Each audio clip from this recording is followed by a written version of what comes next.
across the UK, online and on DAB.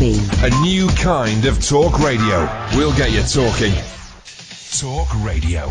Ash, I'm not being rude, mate, but I'm about to do the show. Oh, was mine finished? Yes, every time. I thought we had another hour. We had a chat about this the other day, mate. Oh, sorry, man. Yeah, I thought it was 8. Have I got to speak to Denny again? Yeah, no, I'll sort it out. It's just my time's all wrong since the summertime changed. Alright, here's the news.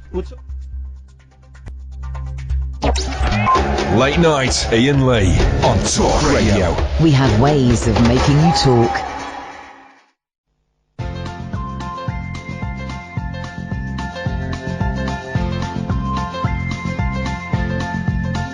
There's a voice that keeps on calling me down the road. It's where I'll always be. Every stop I make a new friend. Can't stay for long, just turn around and I'm gone again. Maybe tomorrow I'll wanna settle down. Until tomorrow I'll just keep moving on. Down this road that never seems to end. When new adventure lies just around the bend. So if you wanna join me for a while, just grab your hat, come travel light, that's old style. Maybe tomorrow I'll wanna settle down. Until tomorrow, the whole world is my home. So if you wanna join me for a while, just grab your hat, come travel light, that's old style. Maybe tomorrow I'll wanna settle down. Until tomorrow I'll just keep moving on.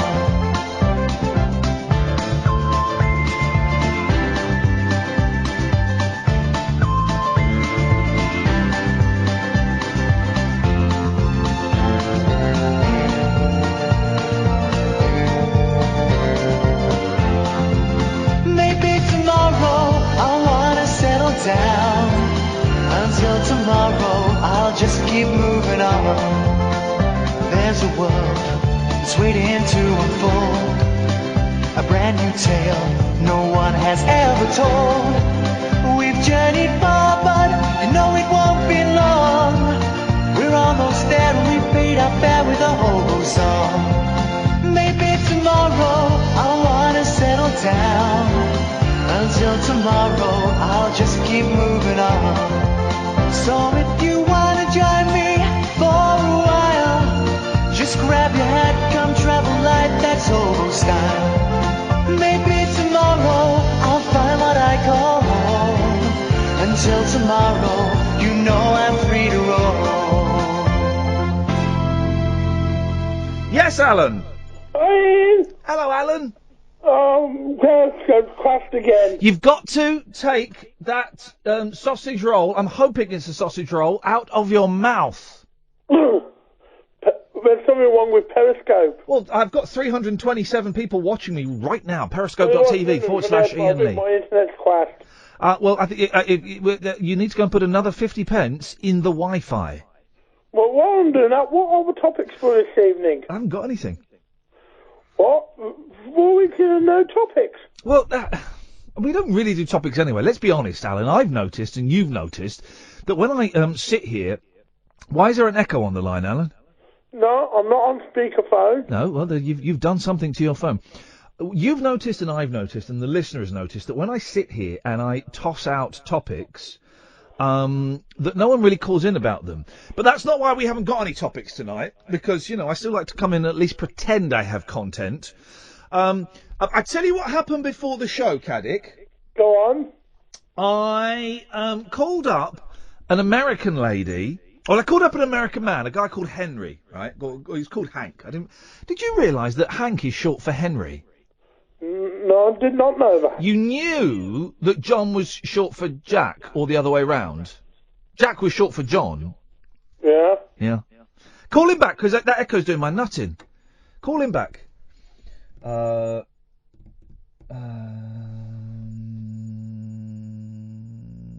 Anyway, so I phoned up. I phoned up this guy in America to ask about some recordings or something, and his name was Hank. And I phoned the first number, and it was the wrong number. It was a different business. Okay, fine. Phoned the second number, And you back, Alan? Hi, Ian. That's better. Oh, that's better. That's better. No echo. So I phoned up the first number. It was the wrong answer. It was an answer. The wrong answer. It was it was the wrong people. Wrong number. Thank you so much, sir. I phoned up the second phone number, and it was the answer phone. So I'd left a message going, "Hello, my name is Ian Lee. I'm calling from the United Kingdom." It was in America, so I put on a very posh voice. Yeah. And I'd like to speak to Hank, please, about... And then someone picked up the phone. And this woman said, "Hello, who is this?" And I said, "Oh, my name's Ian Lee. I'm from the United Kingdom. I'd like... Is this Hank's phone number?" She went, "Oh, why do you want to speak to Henry?" Now, then I was confused. She caught me off guard then, because I didn't know that Hank and Henry were the same names. And I said, "Oh, I want to ask him about some recordings that he might possibly have access to." And she went, do you know what she said, Alan? What did she say? Henry died 2 years ago. Oh, it'll be 2 years coming up in a couple of weeks. Oh, no. And do you know what I said, Alan? Go on. Well, in my head I was going... And I did my very best Hugh Grant verbally, and went, I'm so terribly, terribly sorry, but please, I apologise for not having done my research properly, and I can only begin to imagine how you must be feeling. Please accept my condolences, and I shall bother you no more, madam. And I actually, as I was saying this, I took my hat off, and I bowed down, and did a curtsy, and I put the phone down. Okay. So, it's been a sad day for deaths and all that, because we've had a funeral of Denise Robinson today. No, she didn't die today. No, we had the funeral. Yeah. Funeral is significantly different from a death. Well, it's still a sad occasion, isn't it? Well, it's a sad... Well, is it a sad occasion? Are funerals sad occasions? They can be. They can also be joyous celebrations of life. We've just come up with a topic. Have we? Yes. What have we come up with? Funerals, sad or joyful? Okay, I tell you what we're going to do, Alan. We're going to run two topics in tandem, right? Yeah. That's yours. Right, I'm going to write that down. So Alan's topic is... What was it again? Funerals, sad or joyful? What do you call them? Funerals. Yeah, there's no M in funerals. It's funerals. So it's my Brummie accent. Yeah, well, no, how does a Brummie accent make an N sound like an M? Funerals, sad or...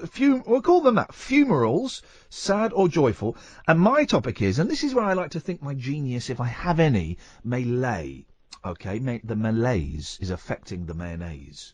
Oh, that's the title of the autobiography. We'll have that. Jot that one down. Thank you. That'll be on Amazon soon if I can get someone to write it for me. My topic will be, and I'm going to write this under the name Ian, because that's my name, Yeah. awkward phone calls. Awkward calls? No. Awkward phone calls. All right. So, we have two topics running head to... It's like the Grand National all over again, Alan. I wonder who's going to put 500 quid on mine. I don't think many people will.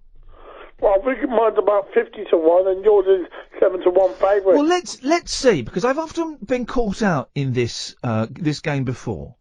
But it's a game I like. Mano a mano. Alan's topic is, and I tell you what we're going to do. If Alan's going to tell us his topic, and you're going to clip it and send it to me, production team. So, Alan, just give us your topic. Well, it's going to be funerals, sad or joyful, after the funeral today of Denise Robinson. Do it. Some people may say it's a sad occasion. Some people may use it to celebrate her life. What do you think? Is it a sad time, or do we celebrate the life of the dear person that's departed? He's doing the show. What have you ever been to? I mean, I've only been to a few funerals, and we'll get you to do it again. I want you to do it just the sentence in a minute. But ever been to the funeral of someone you don't like? No, because I felt we want to celebrate the person. But what if it was someone you really didn't like, and you went there like, oh yeah, well I'm glad Steve's gone. Never liked Steve. Disrespect the dead. Well, I think here's the thing, Alan. I think you can disrespect the dead, can't you? Well, Do you? All right. Do you respect Hitler? Well. Controversial subject. So you do disrespect some dead? Only because his beliefs were wrong. Okay, so you disrespect the people whose beliefs are wrong. A bit like Saddam Hussein or Osama bin Laden. Yeah. Okay. So you're hang on a second. It turns out that you're disrespecting the dead, and I may have got this wrong, if they had a moustache when they were alive. No, because they were terrorists. Well, let's go through it. No, they were You answer the terrorists. question. You answer the question, Alan, with a yes or no. Did Hitler have a moustache? It was more like a goatee. No, Hitler didn't have a goat. Imagine Hitler with a goatee. I think the world would have been. I just think that war would have been much more palatable. Did Hitler have a moustache? It was a little tiny one. Thank you very much indeed. Did Saddam Hussein have a moustache? It was more like handlebars. He had a beautiful moustache, a big gay handlebar moustache. And Bin Laden? It was more like a bushy beard. He was a bushy beard, but within a bush, with a bushy beard. Everybody who has a bushy beard, apart from the Amish, also has a moustache. And I've discovered. I didn't say the Amish were bad because I've got respect for the Amish. Oh, I respect the Amish and the Irish. Yeah, but no, I do respect the Irish in the 70s and 80s. Yep. Because of 3 letters. IRA. Yes, okay, so you didn't... Hang on. Oh, God, now we're in a very thorny subject. I think we can pursue this a little bit further. And don't worry, I have a perfect way. When it gets too near the knuckle... You're going to cut me Catherine, off. No. I have a perfect way to pop the balloon. I have a perfect way to prick the tense atmosphere when we get too close to that edge, okay? It will primarily work if you're on Periscope, but it will work for you guys on the other side of the glass as well. And you guys at home listening can imagine it, and it will also make you lol, or Rolf. There's another one.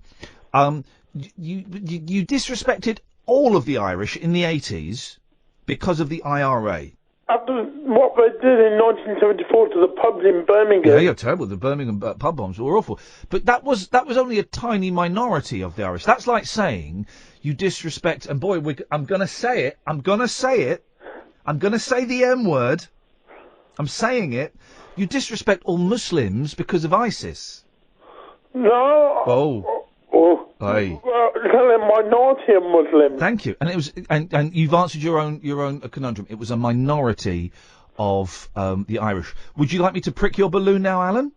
You can cut me off. No, I'm not going to cut you off. If you're watching on Periscope, I can make my moustache look like the bat symbol. Oh, do tell. You'll be watching on Periscope for that to work, guys, and I hope you thoroughly enjoyed that. Catch up on YouTube Alan, anyway. so just give us your topic in a brief little soundbite, please. Funerals, happy or sad? Beautiful. And mine is awkward phone calls. What's the number they've got to call, Alan? 0844 499 1000. Remember, they call you back. Thank you very much indeed. He's absolutely spot on. And let's wait. Let's play some adverts, guys, and wait for that rush of phone calls to come flooding in. Evening to listener Ian Lee. Talk Radio 0844 499 1000 is the telephone number. We've got two. Which email did you send it to, Kath? The Gmail one. The what one? The what one? The what one?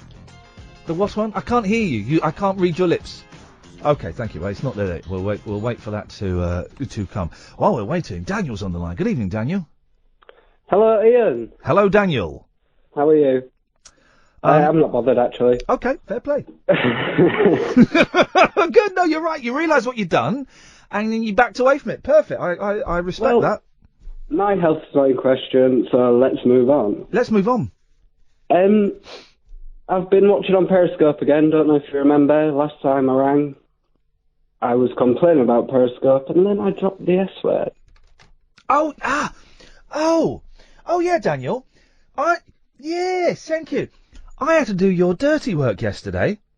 Yes, I noticed. I instructed you to call up. But I got the same as you.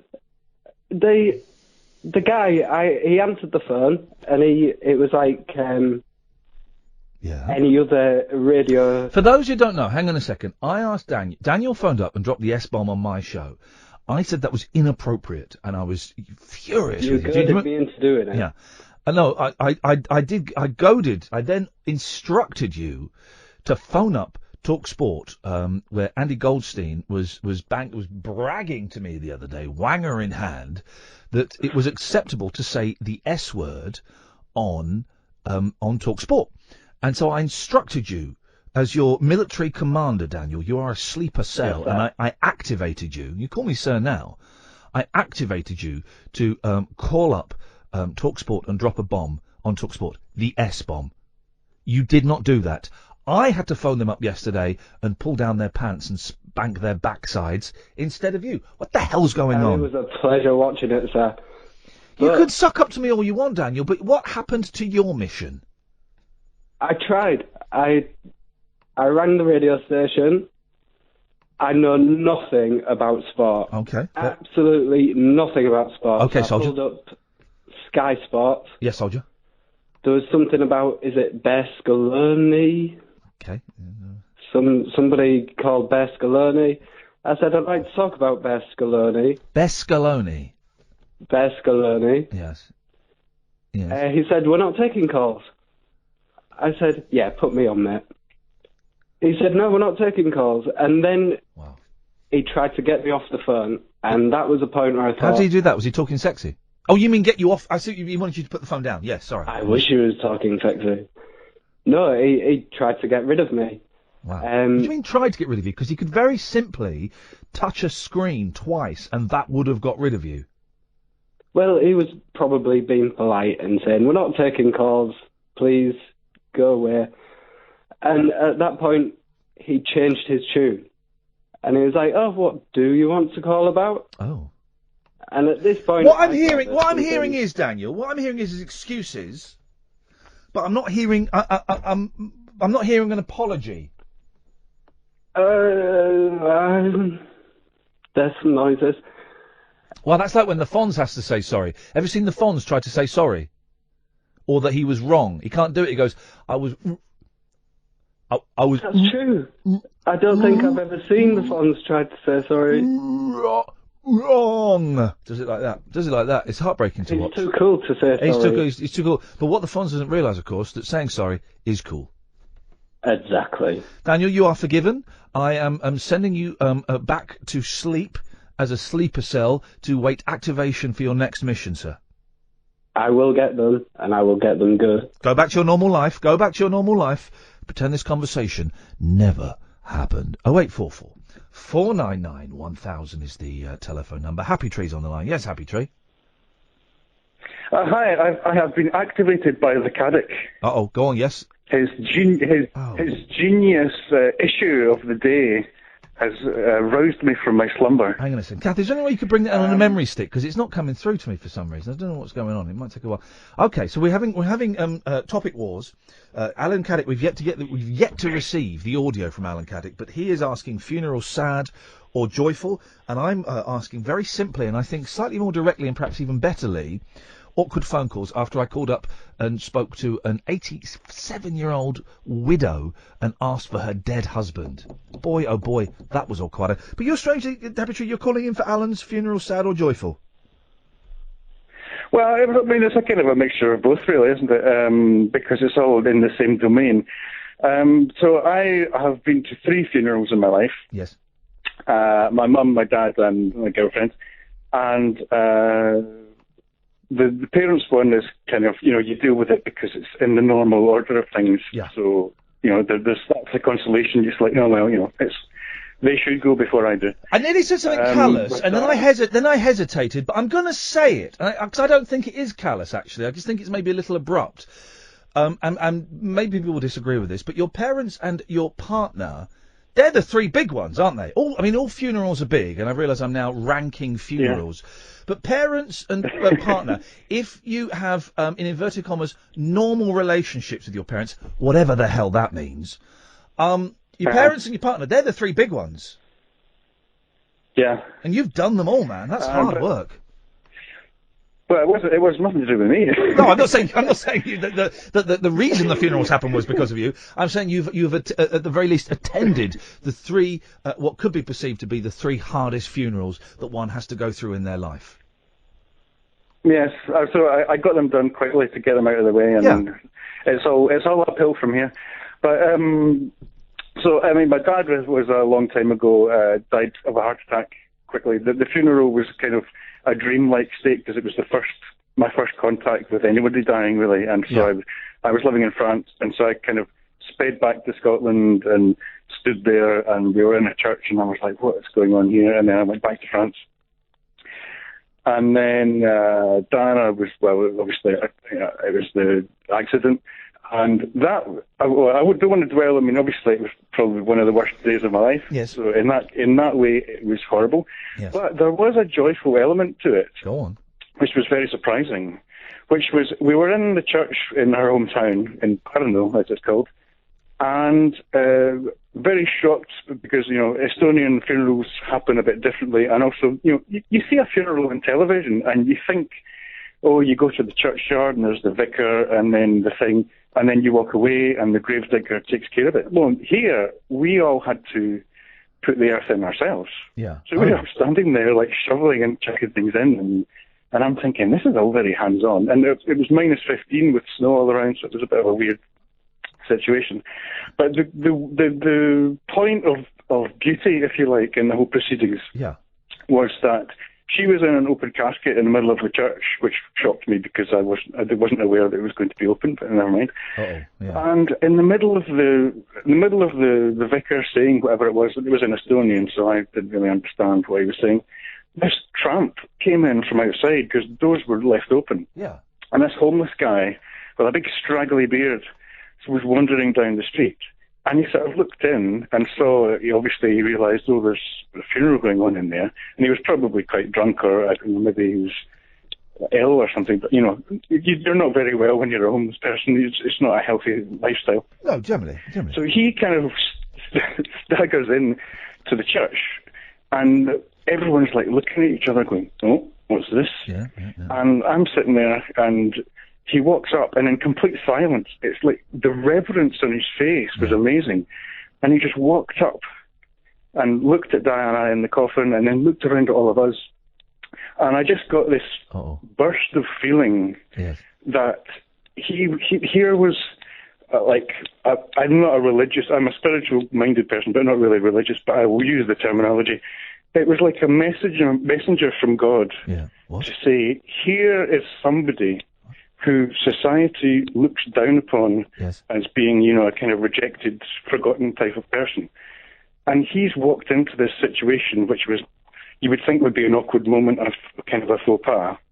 But because he didn't really understand what was going on, he just looked around at us, and it was as if he was saying, why are you all so sad when we have a beautiful angel has just, been created, and she is looking, that was just... But that came from you, didn't it? That's not what he said. I mean, he was probably thinking, I'm quite hungry, or something along those lines. No, I mean, he didn't say a word, but to me, that was what it meant to me. It was like, look at all you normal people sitting there in silence and glum, and I'm standing here looking around, and it's like, do you not realise that she is released now? Well, happy treat. There you go. You see, yes, thank you very much. He was answering, of course, the flipping hate not having controls. What he was answering there was this: funerals, happy or sad? There we go. Thank you very much indeed. Jonathan's in Swansea. Hello. Hello, Jonathan. I've got one for both subjects. Okay, so do you want to start with this one first? Funerals, happy or sad? Depends on the person. Here we go. I mean, I've never been to anyone's funeral that I dislike. Would you go? Anyway. Would you go if you were invited? Let's say you don't like Steve, right? Because Steve's horrible, right? And then Steve died. You're loving it. You've got Steve you hate, and you get invited to Steve's funeral. Would you go? Because you hated him and you wanted to just make sure. I don't hate Steve. Well, all right, okay. Mark then. No. Okay, all right. Matt. No. Oh, that Matt. No. Is there anybody you hate? Tony. Okay, so Tony's died, right? And it's his funeral. Would you go? I'd love to organise it. Oh, how would you organise a funeral for someone you don't like? Well, I'd give him a state funeral, obviously, so that everyone can see, and they'll have proof that he has actually croaked it. And I've already chosen out the music. Yeah. Like Perfect Day, the Dad's Army theme, and the Imperial March from Star Wars. I think you're talking about Tony Blair, aren't you? Yeah. Because the thing is, right, when there was this thing, right, when Thatcher's funeral happened, right, or when Thatcher died, right, loads of people were jumping around and dancing. Now, I find it really hard to mourn the death of anybody, even, and I'm going to say it, right?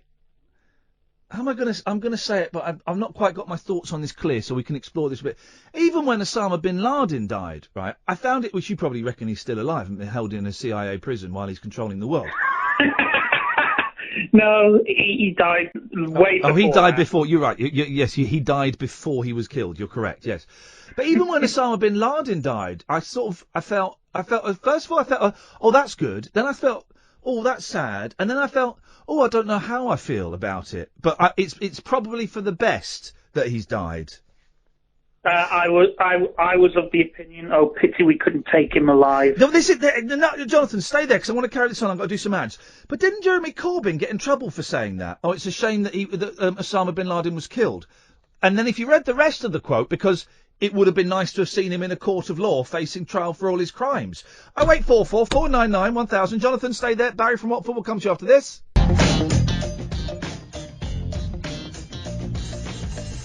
Funerals, happy or sad? 0844 499 1000. Remember, they call you back. Blimey! So we're talking to Jonathan. Jonathan, say hello to Barry from Watford. Hello, Barry. Hello there, Jonathan. How are you? Oh, not so bad. Not so bad, really. Still alive. You know, joke. You know, Jonathan, you're the chap from Swansea. Sometimes. You do have a ring of James Harris about you, don't you? Do you remember the antiques dealer, James Harris? And he became, he became a lady. To know who he is.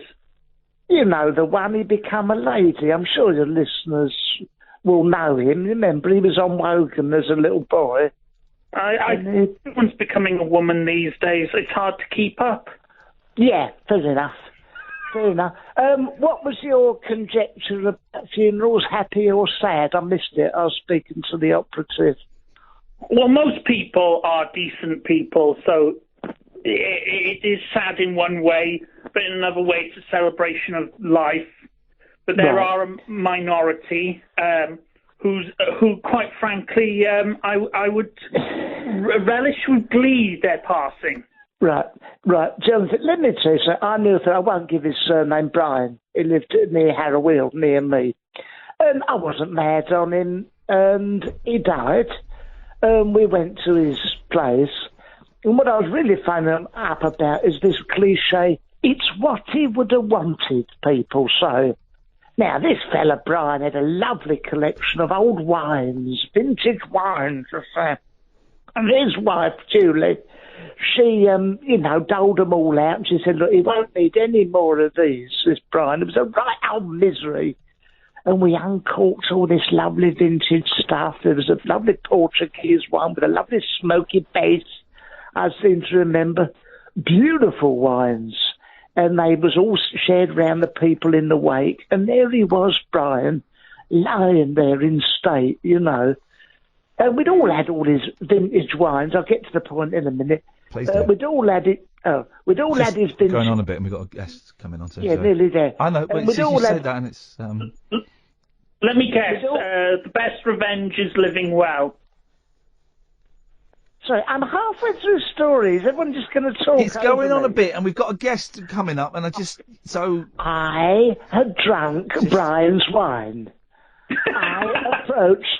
I approached the casket. Please hurry up. I went up to him, and I tell you something, everyone goes, oh, it's what he would have wanted. I was in Brian's place. Not a bit of it. No? As I leaned forward, I don't know whether it was the wind I saw him glare at me. Phone call? Yes. I saw him glare at me, Brian, and I went and I touched his hand, and his little hand, he squeezed mine. Yeah. And we drank a lot. And also, I helped myself to his fags. He had about 400 duty-free fags as well. I'm not sure that's what he would have wanted either. No. But so, and then my mate, please Ray, hurry up. He got off with his wife, and I don't suppose he would have liked that much either. You know, and then Ray moved into his house and sold his car, and it was quite a decent Mariva that he'd had. And that was what he would have wanted. I don't think so. So, so just to clarify, Barry. Yeah, Brian died. No, I don't want the whole story. No, not Brian. Oh, sorry. These are even more awkward than my calls. No, well, so just to clarify, before I cut you, both of you gentlemen off. It was a Portuguese. It was a red Portuguese I wine. want to know about the wine. Oh. Are you saying that funerals are joyful or sadnessful? Well, for us, it's flipping joyful. Not for him. He died. Fairly joyful for his wife, because Ray, as I say, married her. Okay, Barry? And that was it. So, if I have a good send-off, nobody is having my cigarette cards. Let's make that clear. Okay, I'm gonna send you off now. I've got some picklings that I've done. I'm literally sending you off now. Onion. There we go. I've not got a clue what was going on there. This is Ian Lee to Talk Radio. 08444991000. We're all sorry. Catherine, come in for a second and explain the massive cock up that has ensued this evening. I'm presenting the show and expecting to be talking to Viv Albertine later on, and I get a hurried Twitter message saying from Viv Albertine saying, "Shouldn't someone be calling me?" Yeah, I should have. I ballsed it up. Apologies to everyone. We've got Viv on the line now, though, have we, Viv? Yep, hi. Sorry, Viv. I couldn't relax. Couldn't put the telly on, you know. Oh, has Catherine ruined your evening? Yes. Catherine, you're fired again. We're fired again. Does that mean I can go home? No, you can. Bonus? You're finished tomorrow. Oh. The panic in my eyes though when I'm talking to a lunatic, and then I see on Twitter, oh my gosh, the guest wants us to phone them. Viv, it's so nice to talk to you. Thank you for coming on. Pleasure. Now Kathy, you can say as well if you want. We both fell in love with your book, which is absolutely fantastic. And my sister bought it for me because, as she said yesterday on Twitter, she lives in New Zealand now. My library consists far too much of 60s rock dudes. And I have very few books. I like reading biographies, not autobiographies. I have very few books about or by women, and she bought me your book, Clothes, Music, Boys. And I took it on holiday with me last year, and I flipping loved it. I devoured it in 2 days. It was it was a joy to read. Thank you. Yeah. Does that annoy you, Viv? Because you spent a long time writing it, and he knocks it out in 2 days. No, that was the point.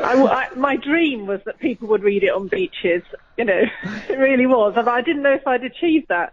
Oh, you did. It was read on the beach and it was read by a swimming pool in Kefalonia, so it worked perfectly. And then it was passed to me while still damp. For that, let's set the scene a little bit for some people who may not recognise the name. I thoroughly recommend the book. It's a joy. I mean, the thing about the book is it's like you've lived loads of different lives. I know. I'm knackered now. You must be. When something either didn't work or reached its natural conclusion. Yeah. You kind of just got up, dusted yourself off and went, right, well, I'm going to go and do this now. I started again, yeah.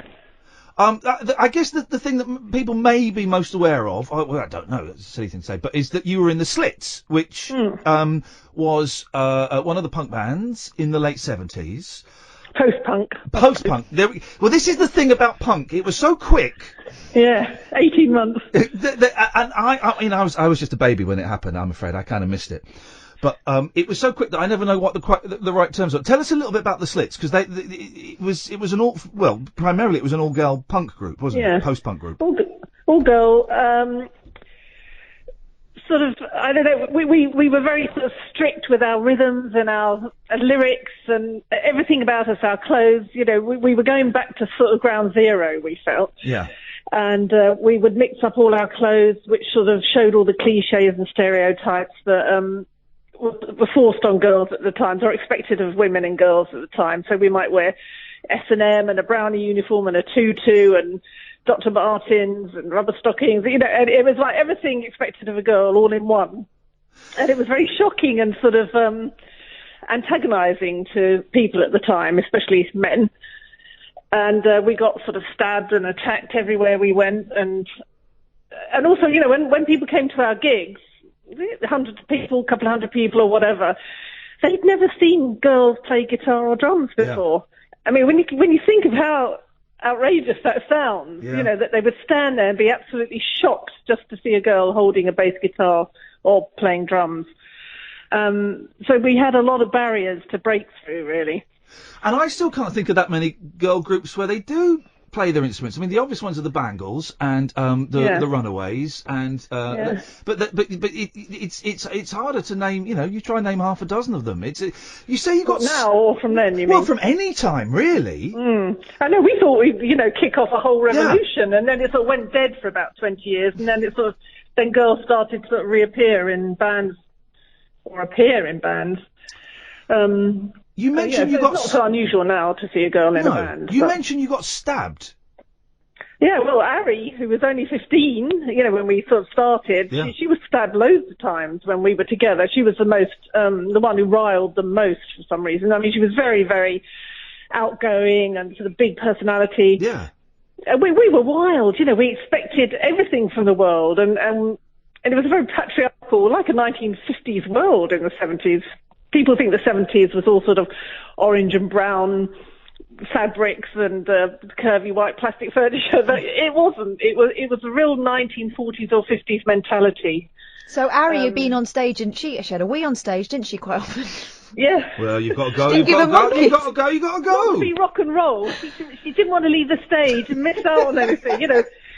She was that free with herself, which in those days when girls never talked about having a period, they wore stockings and flowery dresses, and were supposed to, and men they hated how we looked. We looked like aliens to them, and their attitude was, if you're not going to act like a woman and look like a woman, we're not going to treat you like women, and all bets are off, basically. Going to beat you up, attack you. The physical aspect of it is perhaps not so prevalent today, but that's still kind of the same today, isn't it? There is, if you look at most of the newspapers, it's primarily pictures of. The other day I was trying to find a picture of a bloke, a full shot picture of a bloke in a paper, and I couldn't. It was all pictures of women, and they were either. I mean, there's a brilliant thing in one of the papers today where they're criticising women because they've got because of their toes and their feet. Oh yeah, because they started on Kate, didn't they? Yeah. Kate Middleton, because she took her shoes off, for heaven's sake, and they'd said that she'd not done her toenails. For God's sake, it's 2016. And I'm saying it's brilliant, but you're right, it's 2016, and there's a double spread on women who've got, in inverted commas, bad feet. So it does it feel to you like we've come any further? Well, it feels the pressure to be groomed is huge now. I mean, that was a lovely thing about the 70s. I mean, you should have seen my feet. They were like trotters. And still boys liked my feet, and no one had a pedicure. I mean, it was all a bit of a shock in the 80s when that's whole, I think it came from America, really, this sort of, starting to have pedicures, and where, the only people who wore labels back then were sort of these upper middle class women who you didn't want to be. And there's an, incredible scrutiny on women now that there wasn't, because there just weren't so many outlets. There were 2 radio stations, two music magazines, whatever. And we weren't exposed to the whole world. Viv, stay there. I've got to pay the rent. Are you okay? Can your tea hold off for a couple of minutes? Yes. Brilliant. Stay there. Excellent stuff. Thank you very much. Talking to Viv Albertine. Catherine, stay around. 0844 499 1000. Here are some ads. Right, we're talking to Viv Albertine. Viv, I'm going to come straight back to you. One of the interesting things I found about your book, and there are so many aspects and kind of strands in it that we won't get time to talk about, is your relationship with your dad. And I found it fascinating because for different reasons, but I didn't see my dad for years and years and years. We didn't talk, and it was just really. Well, can you explain it? And I know that's a really simple question with a really tricky answer. But what was going on?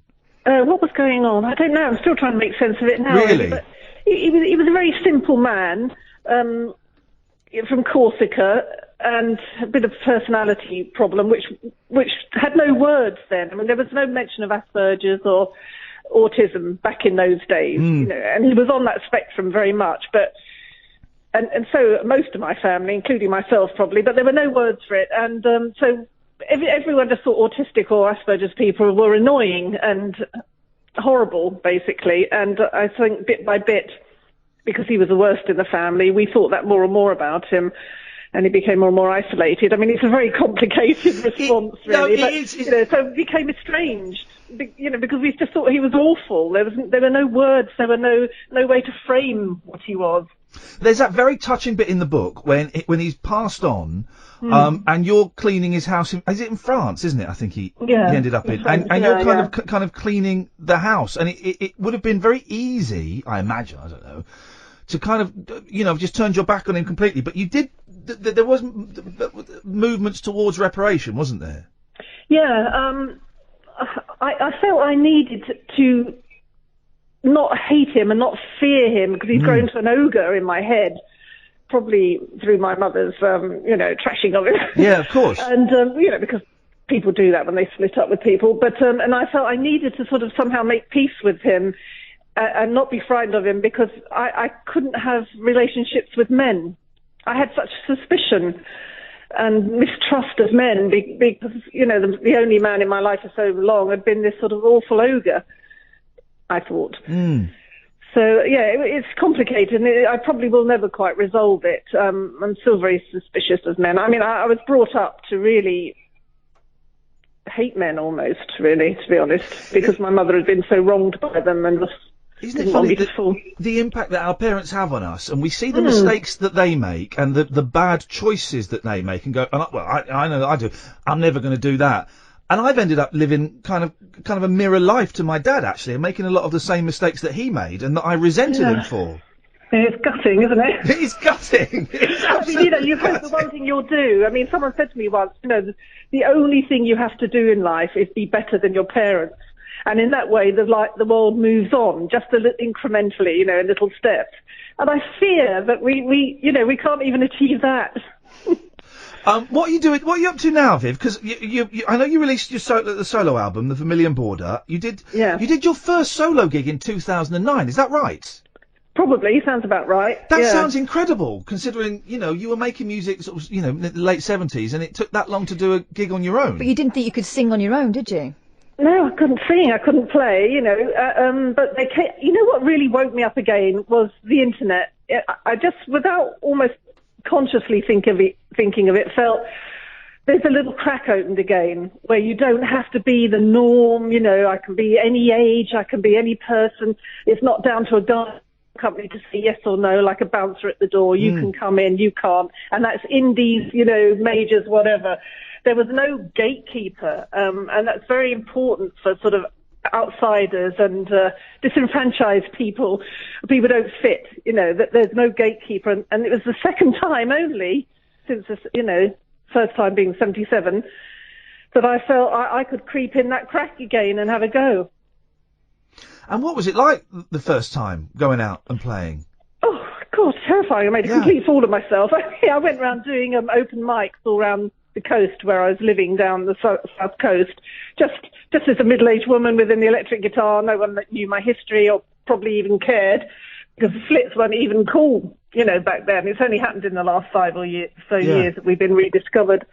And I just warbled away out of tune, and my hand shook so much I couldn't hold down the chords, and it was atrocious. But I did it for nearly 2 years, driven like a maniac beyond logic, and got just good enough to fake it. Was there anybody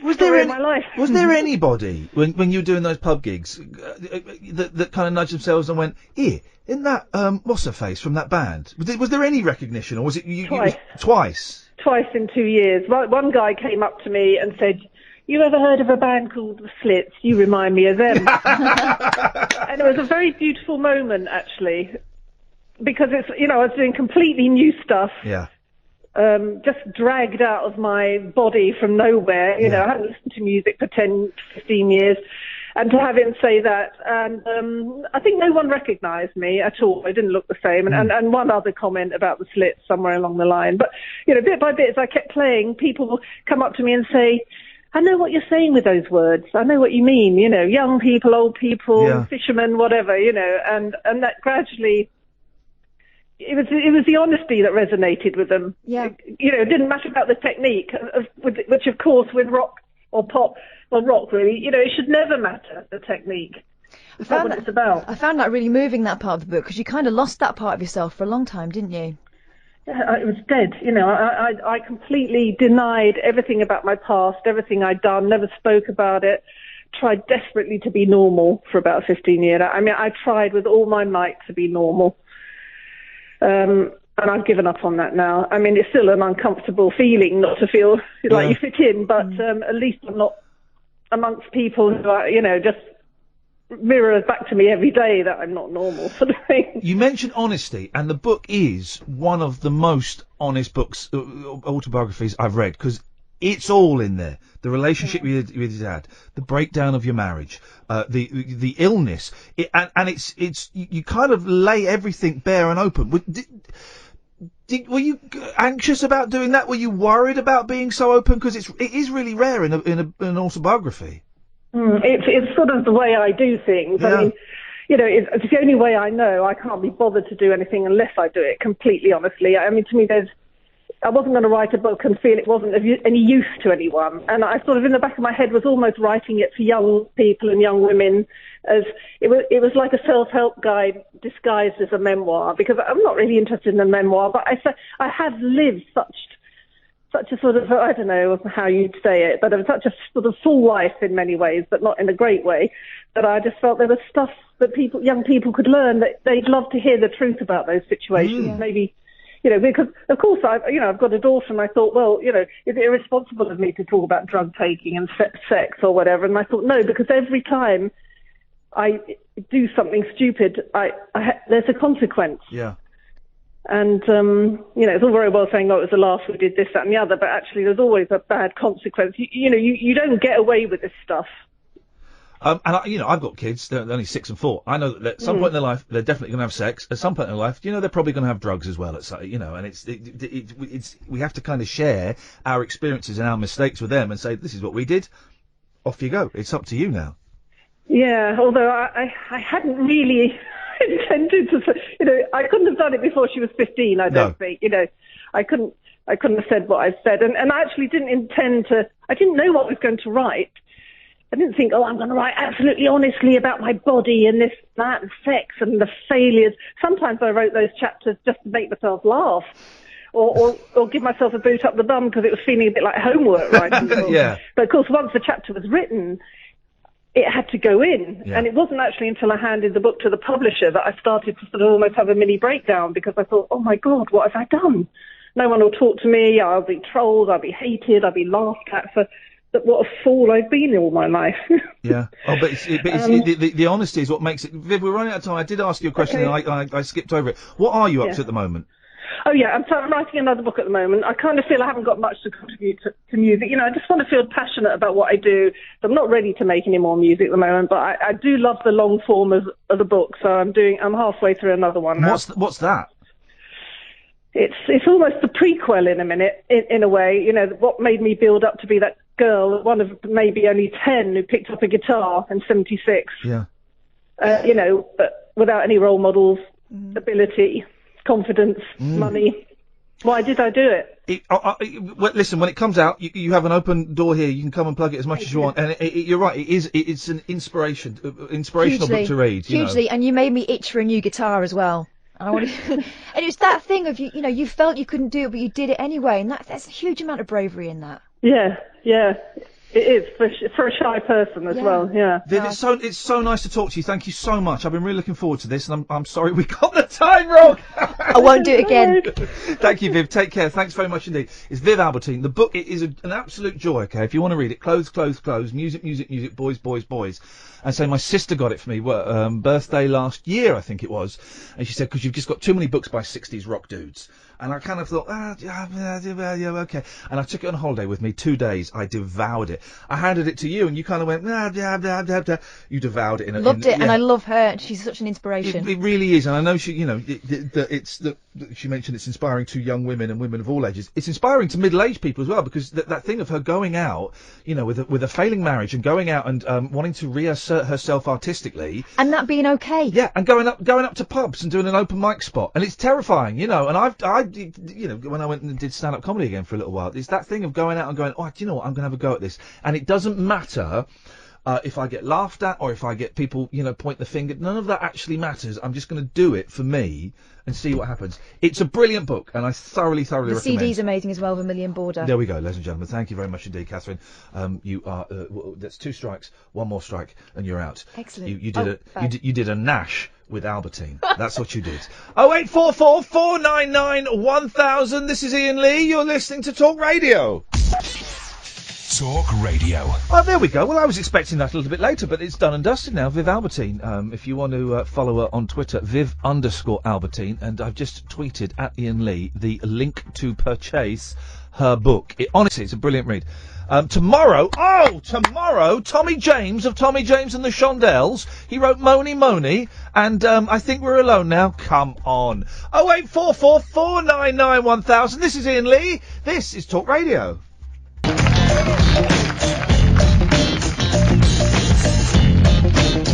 This is Ian Lee on Talk Radio. You can listen on. There's an app for your phone. There's DAB radio. There's online, talkradio.co.uk.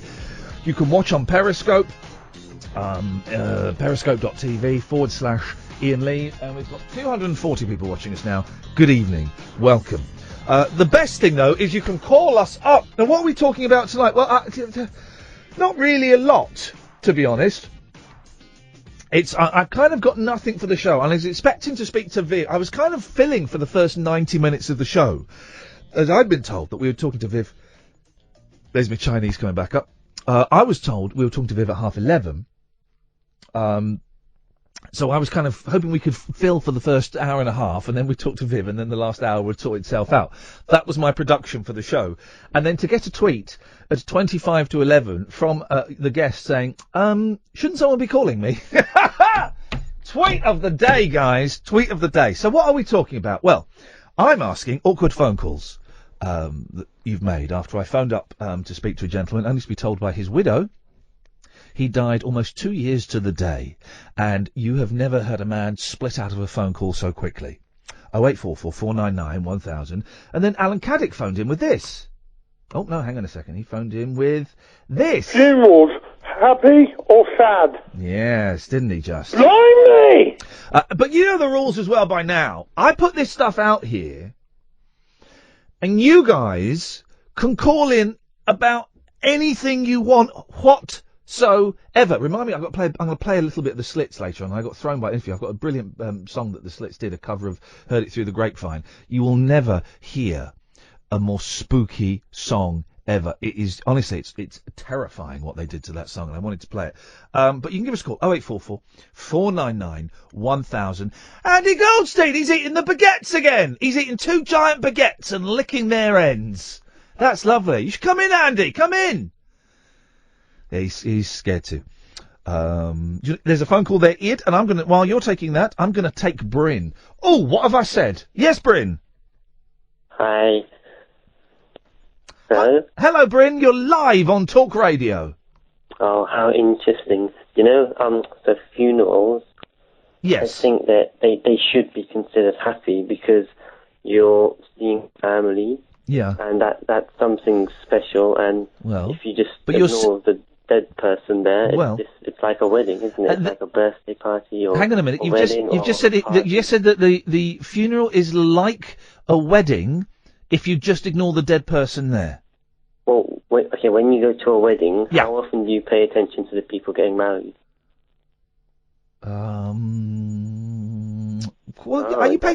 You pay quite a lot of attention to the people getting married, don't you? Well, for a little bit, but when you get to the party bit, you're not that bothered. You just That's true. That's true. Then this is it. I've got it then, Bryn. Then the funeral itself should be sad, but the wake afterwards, where you all have sandwiches and cake, that is where the laughter should be. Yeah, that's always where. When I was younger, I went to my friend's bar mitzvah, and for the first day, we went there, and we sat him, and he was reading the passages, and it was really boring, and it kind of felt like a funeral because everyone was just sitting there. Yeah. And the same, but the next day we were all partying and dancing and stuff, and it's the same thing like a funeral. You have the first bit, you go through the boring bit, and then you go to the second bit, and then that's everyone can enjoy it. Although saying that, yes, My dad's funeral was sad and there were tears, right? But I got up to speak. I played that crowd, Bryn. I wish I'd recorded it because I got quite a few laughs. Yeah. I mean, you should put it on your resume. It could be one of the things you send employers. Yeah, do you know what I should do? We say CV in this country. I should have recorded it because do you know what? That would actually make a really decent, touching tribute to my dad. Ian Lee live at his dad's funeral. Plus, it'd probably sell a few copies. I'd make a few quid.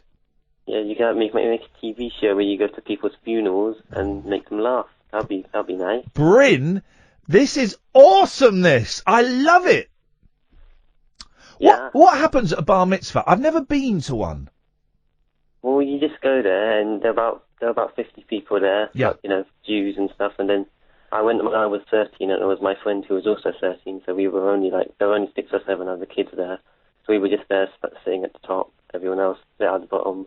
And then my friend was just reading a bunch of Jewish stuff. He did it for about an hour and a half or 2 hours or something.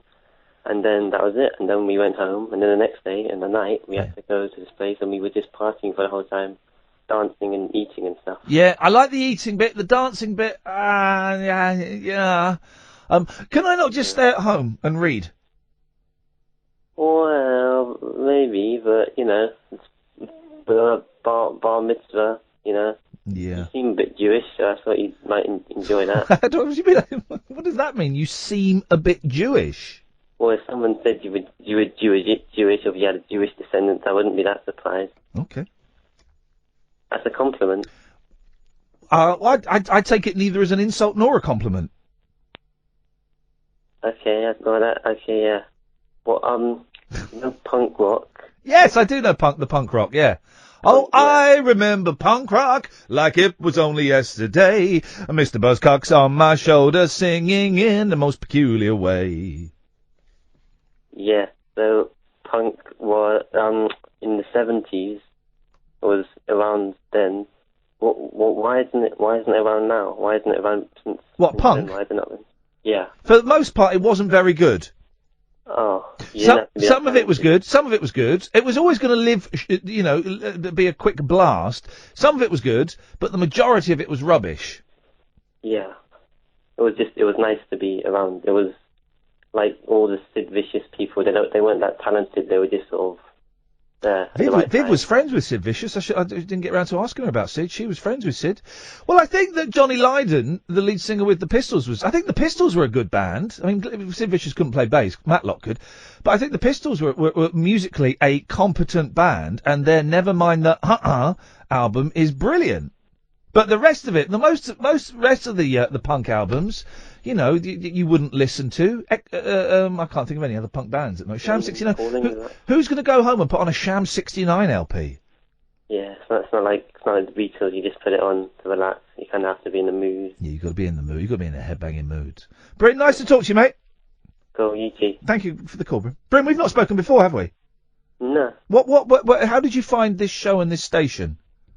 Oh, I've just known about you for a while, and I only found out you're doing this through Periscope like a lot of people. Nice one. All right, brilliant, Bryn. Well, thank you very much. I really appreciate your call, mate. Thank you. Oh, thank you. There we go. This is it. That's the third call I know of that's come through Periscope. Guys, does Talk Radio want to give me a webcam that I can do it on, so I don't have to do it on my phone? Does Talk want to give me a good Wi-Fi connection? Because I've got you guys at least three new callers. 0844 499 1000. And here's one very old caller, possibly his last call. It's Dennis from Dunstable. Thank you very much. You're welcome, sir. The thing is, Dennis, you sound more and more sprightly every day. I know. It's that's life. Well, I've just arranged for my funeral anyway. I bought a box of wine, which is absolute crap. Oh. I'd rather drink my own urine. Well, you can do. Leaving that for people when I go. Have you ever, and you've done a lot of things, Dennis, what year did you have your tonsils removed, 1928? I was about 3 years old. Okay.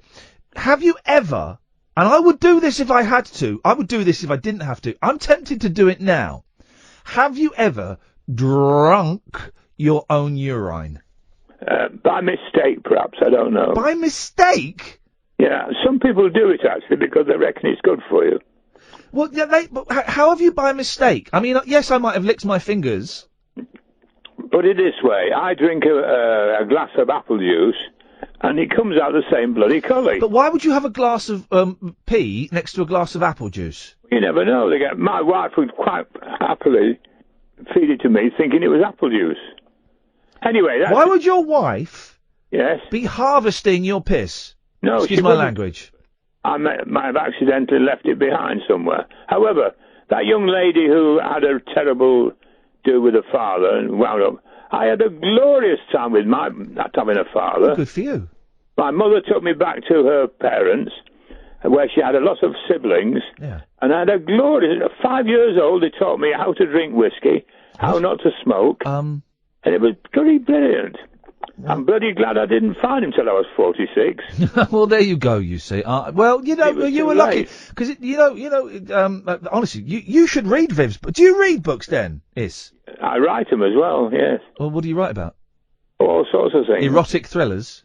No, I'm trying to go back to my earliest days. One of my sons has left me a recorder. Yeah. I'm trying to record back to when I first started. Oh, beautiful. I mean, my father, when I was born, he picked me up by my heels and looked down at the whole of my body and said, he's not one of mine.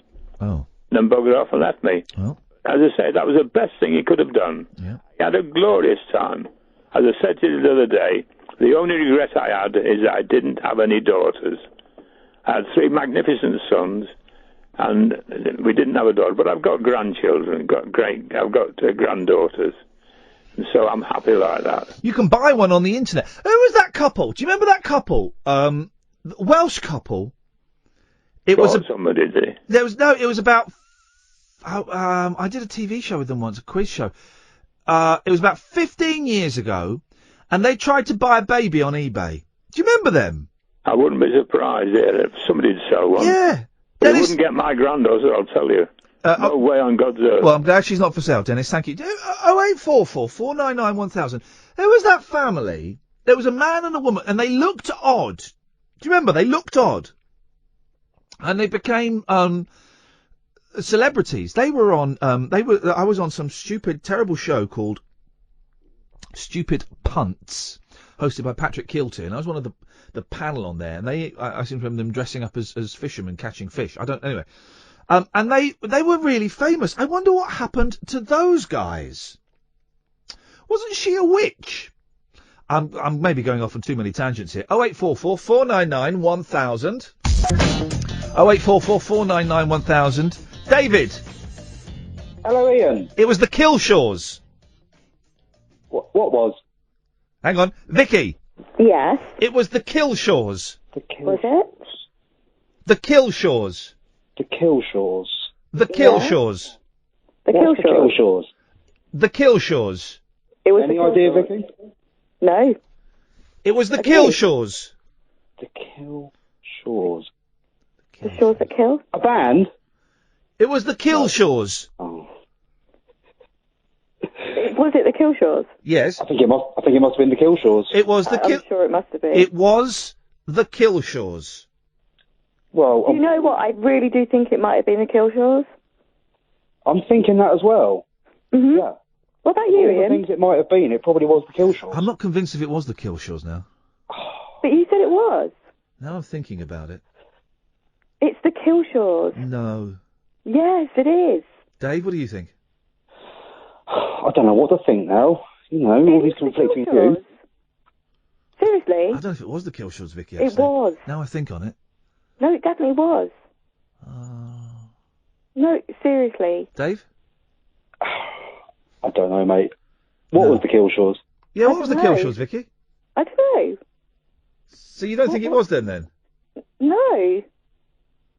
No, I think it was. I think it was the No. Killshaws. Yeah. I don't think it was. I think it was. Now I think on it further, I think it was the Killshaws. Dave? No, it definitely wasn't the Killshaws. In what context are we talking about the Killshaws? Well, I think in the context that I think it was the Killshaws. I'm confident. No. It sounds like a band. Wrong. Well, 0844 499 1000. Was it the Killshaws? Call me now. Vicky, what have you called in for? I called in about having awkward conversations on the phone. Yeah. Some time ago, when my daughter was at college, I needed to phone her tutor over a couple of issues. Yeah, of course. And I got his name, Brett. Yeah. So I phoned up, and I got put through by the operator. Yeah. And when I got through, a woman answered the phone. Uh-oh. And I said, "Hello, can I speak to Brett, please?" which was his name. Yeah. And she said, "Speaking." And I said, "Oh, sorry, I thought you were a man." And he said, "Yes, I am." Literally the most uncomfortable 2 seconds of my life. Yeah, this is the thing. If I'm never sure about the gender of someone, I don't mention it. I tend to say gender neutral. I did that on live television once. Oh, no. With a young lady, very talented young lady. I think her name was Alex. So, a non-gender specific name. And she was on Fame Academy. Yeah. And I had to interview the Fame Academy people, right? And I said, all right then, young man. So what have you been up to? And she went, "I'm a girl." Oh, boom! Right? So that happened, right, Dave? That happened. That's bad enough, right? Yeah. So then they come back on, right? Towards the end of the series. I think she came third or something. Alex Parks, was that her name? Yeah. That was her, wasn't it? She was brilliant. She had a song out. It was a really good song. And I think I saw this. Yeah, and then so she came on again, right? And I kept repeating to myself, "She's a girl. She's a girl. She's a girl. She's a girl." And I called her a boy again, a second time. A second time. And then, like, a couple of years later, I got, friendly in very, very loose terms, and I would never say this word in front of him, with Neil Hannon from the Divine Comedy. And he invited me to a concert he was doing at the Royal Albert Hall. By the way, Neil Hannon is hopefully coming on the show at some point later in the year. With the Killshaws supporting? Yes. With the Killshaws. I got a box at the Royal Albert Hall, me and my girlfriend Tessa. Tessa it was at the time. I think he's listening tonight. Got a box at the Royal Albert Hall. Who'd have thought it? Us. That's pretty impressive. And we sat down, and you know who was sat in front of us in that box? Oh, it was Alex Parks and her girlfriend, I think it was. And it was so awkward because we hadn't spoken since I'd called her a boy twice on live television. Oh, no. And I went, "Alex, I've got to say, I am so sorry." She went, "Oh, please don't mention it." I said, "No," and then I did this this really long, drawn out apology, and she was like, "Please don't mention it." And she was obviously furious with me, rightly so, because it was completely an accident, and the first time it was hard, it was genuinely hard to tell, as it is with some people, but yes, she was right to be angry with me, for goodness sakes, with him, with it. I'm gonna do it again now. Anyway, Vicky, what have you got for us? Oh, you've done it. I just wanted to say it's the Killshaws. Thank you very much indeed, Vicky, on that bombshell. 08444991000. David! Hello, Ian. Thank you. You're welcome. Yes, brilliant interview with Viv Albertine. Do you know what? I didn't get to play. Have you heard the Slits version of Outlet? Heard it through the grapevine. I love that version of it. Let me play a bit of it, because I wanted to. Oh, where is it? Hang on. And like you said, very spooky. Oh, it's terrifying. Yeah. Hang on a minute. It's is this it? Hang on a second. This might be it. Hang on a second. Let's see what this is. Is this it? No, hang on a minute. It will be harder if we bring it. Why? Because it's harder to bring a box with us than not bring a box with us. No. It's me talking to children. Well, no, I'm carrying your baby brother. Well, no, hang on. No, hang on a minute. That's me arguing with my children. Hang on one second. Hang on. But don't. Aha! Listen to this. Hang on a second, Dave. Here we go. Here we go.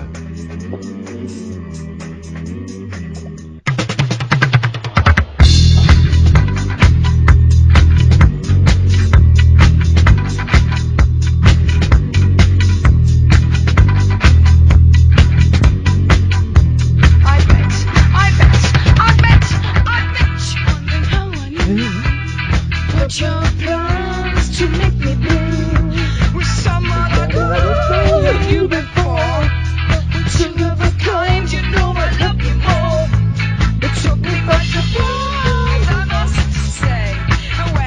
First of all, Ariap's vocals are brilliant, but then listen when they get to the humming. This is all humming. Here we go. That bass line is humming. Ooh.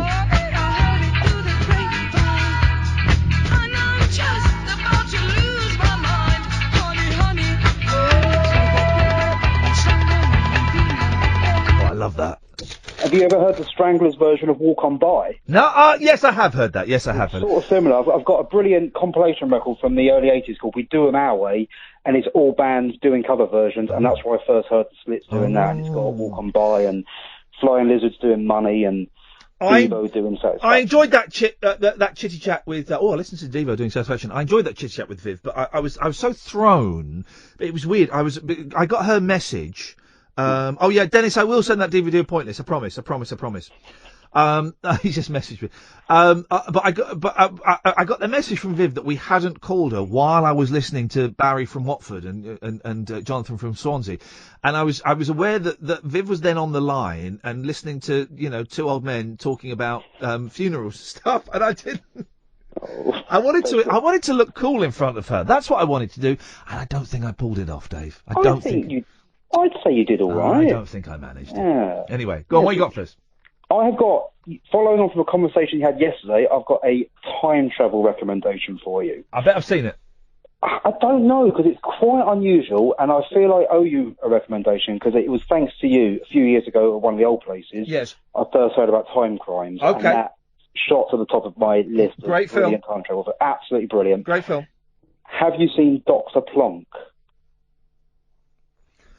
Is it the Killshaws? The Plonk. Dr. Plonk. Dr. Plonk. It sounds like one of those spoof porn films they make. It does somewhat, but I assure you it isn't. It is a legitimate time travel film, but it's a time travel slapstick comedy. Uh-oh. Okay, yeah, go on. Oh, really? Oh, no. No. Hang on. Let me go. I'm interested. I'm interested. I'm on Amazon. I'm typing in Dr. Plonk. If it's under £3, then we're getting it. No, mate, there's no such thing. Have you made it up? I've not made it up. It took me some time to get it. Right. I've got it on DVD. IMDb. It's brilliant.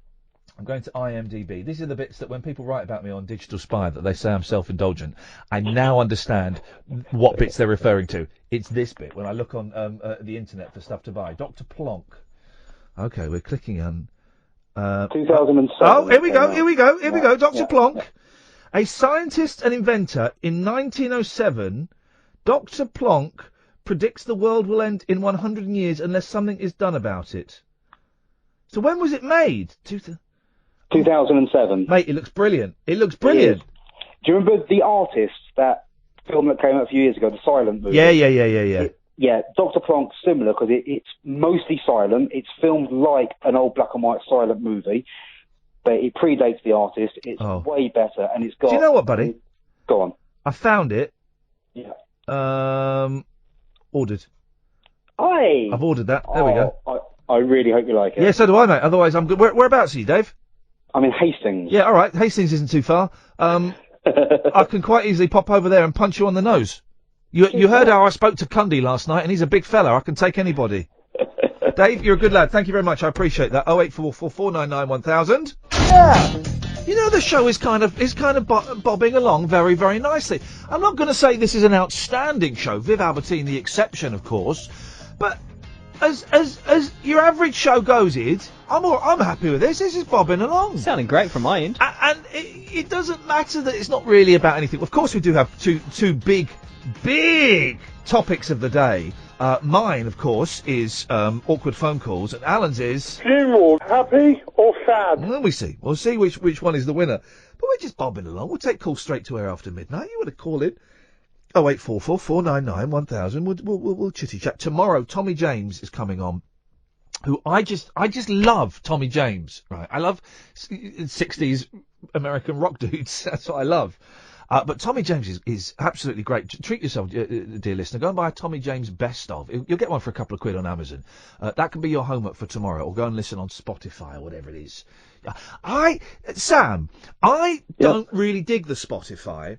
I like to I like to own records, and I like to or CDs, and I like to take a punt with CDs and buy I bought CDs because I like the cover, or because I like the record label and I trust what they put out. And sometimes it doesn't always pay off, but I like that. Spotify, I've got 1 million songs on my phone. No, thank you. Yeah, I get you. I understand that. You're a young man. What are you? 32? I'm 20. I remember calling you ages ago on Absolute Radio, ages ago. Well, hang on. Are you 20 now? Yeah. Well, you would have been about 14 when I was on Absolute. Yeah, honestly, I was the most awkward kid when I used to speak to you. I used to lie about stuff. I was really nervous. I remember I told you, can't remember, it was like something about like what happened next door or something, and it was like obviously lies, but I was so nervous and awkward at the time. I just wanted to like, feel noticed. And here's bless you. No, don't apologise, mate. Bless you for calling in. We were talking to someone from Sam Delaney's show earlier on, and he's kind of saying, what do you think your kind of age demographic is for your show? And I said, I haven't got a clue, because we've just had a call from a 90-year-old bloke, Dennis, and we get calls, not so much here at the moment because it's late at night, but we will do. But we get calls, I have got calls from 10, 11. Well, no, we've had Wilson phone up. We've had a 10-year-old phone up. So, from 10 to 90 and everything in between. And that's the joy of this. It really, it annoys me when station bosses or people try to go, well, this show is for 40-somethings, and this show we think this show is for teens, and this show is for women. No, just do a radio show, make it for everyone. Exactly. I mean, I'm not sure you remember me, but I'm called Sam Chaplin. I think you might remember me, but I'm not too sure. You obviously speak to like thousands of people. Hang on a minute, did we fall out? You banned me once, I think. What for? You weren't Morin Dog, were you? No, I can't remember what you banned me for. I think I was lying about something, and then you sussed me out, and then. Well, most people. I don't believe anybody that phones in. Yeah, I get you. Well, I'm looking at a picture of you now. Oh, or on Twitter, or. Well, it doesn't matter where I'm looking. I'm looking at a picture of you. I'm absolutely terrified about YouTube videos too. Oh, have you? Oh, God. You have got YouTube. Okay, youtube.com/user Sam Chaplin. All right, let's have a little look. No, Sam Chaplin FI. Sam Chaplin FI. Hello there. So one question that I get quite a lot is, what do I make YouTube videos about? Well, hello, I'm Sam Chaplin. This is an audition video for One Direction. How? It is the monster man. Or something. I'm not quite sure. How to be a cute Tumblr girl. How do you do that with your hair? That's a genuine question, right? Because that hair, you've sculpted that. Is that mousse? Are you using mousse? Is mousse back? Yeah. Is mousse back? Yeah. Oh, mate! Mousse is back! I use Matt Clay and Hairspray because I'm a teenage boy. Well, I was a teenage boy. Well, good for you. Listen, you'll soon realise that there's no point in doing that, but good for you. Well done. Well, the YouTube channel, youtube.com. What's the address? I can't see the address on here. It's youtube.com/Sam Chaplin FI, so it's Sam Chaplin and IFY. And why are you doing it? What do you hope to get? Because remember, I'm an old man. I'm literally over twice your age, right? So none of this technology was around for me. Why are you doing it? Are you doing it because you want to get a job out of it? Are you doing it because you enjoy being artistic? Are you doing it because you're bored? Why? What's There's a lot of reasons. Basically, I don't want to make you too sorry for me, but I've gone through a lot of bad times in my life. Like a lot of people have, in any age. I lost my mum in 2013. I went through depression. I went through self-harm, all that sort of stuff. My aim is to inspire people and tell people that obviously, yes, you're in this situation, but you're not the only person. And I try to tell people not what to do as such, like a bossy boots, but I try to just get people to realise that life is worth living, I guess. I know it sounds a bit like, I'm pandering or whatever. No, it doesn't. No, it doesn't. I'm silent because I'm listening, because I'm thinking, flippin' heck. You are sounding, and as we know, Sam, you have lied to me in the past, right? So you might be acting now, but you're sounding for all of those terrible things that have happened. And I'm really sorry for the loss of your mum and dad at any age, but at that age, that's heartbreaking. You're sounding like a very grounded young man, and that sounds patronising, and I don't mean it to. I mean it genuinely. It's fine. Another thing I wanted to talk about. Yeah, go on. About YouTube, but I think it was Bryn who called in about 10 minutes ago. Yes. I'm not too sure. Yeah. He was talking about punk bands. Yes. and how punk is, in brackets, dead. I'm not sure if you're aware that there's a band called... Well, there's lots of bands that are dotted around right now that are punky. Yeah. And I want to sort of maybe... Not advertise them, of course, but, say that... Hey, we're not the BBC. We can say anything we want. I can say Tesco, Tesco, Tesco. I can do that now. Fair enough. Sainsbury's. I'm a Waitrose, but it doesn't matter. Slaves are a band that I really like. And Rat Boy, I'm not sure... Oh, come on. Now you are winding me up. You've had a bet with your mates. I bet I can get on the radio and make that old fart think that Rat Boy is a real band. Jog on, Chaplin. Honestly, no. I live in Malden, and they are from Chelmsford, which is 5 miles away from me. But that's not. But that's not what what the purists would call real punk. The summer of 1976. It probably isn't. It's more sort of Jamie T kind of music. Jamie T. You haven't heard of Jamie T before? No. What's that? It's a band. Is he in the Kinks? It's not a band.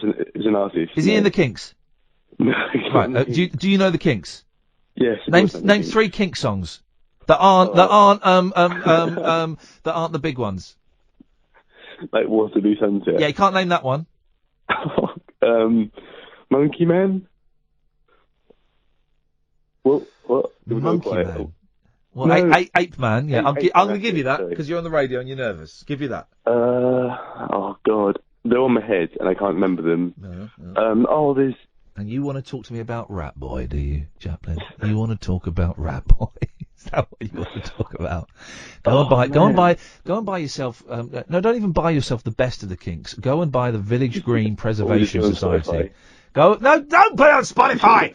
Go and buy a record player and a vinyl copy of the Village Green Preservation Society, and then, then you'll have lived. Okay, I will do that. Oh, quick question before I go. Yeah, go on, I keep asking questions. Have you ever heard of Tame Impala before? Tame Impala? No, Tame Impala. They're a band. They're an Australian band, and they're essentially like a psychedelic kind of thing. Are they new? Kind of. They had a song that was really big this summer called, last summer rather. Let It Happen. Hang on a second. Let's find out. Okay. You sing it. Go on, sing it to me. I'm not going to sing it. Okay, well, let's let them sing it to me. Let's see. And I'm going to judge the entire merit on the phone call as to whether this song is good or not. Oh, God, no pressure then.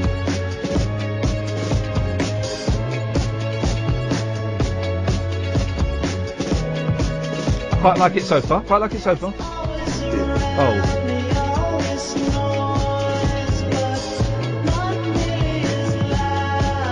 I'm going to jump to the chorus. Okay. Nope, you're fired. I'm fired. Sam, it's nice to talk to you again, mate. Thanks so much. And you, mate. Take care. Thank you. Bye-bye. There we go. 0844 499 1000. Doesn't that just go to show you that everybody has a story to tell? 0844 499 1000. Again, someone asked me, what's your show about? I don't know. It's literally about nothing. And why I'm kind of steering the ship, you lot kind of, I throw stuff out and you can call in and you can talk about anything you want. I think on BBC London, what are they talking about on BBC London at the moment? They're doing something quite tedious. Hang on a second, I can tell you, because someone tweeted me.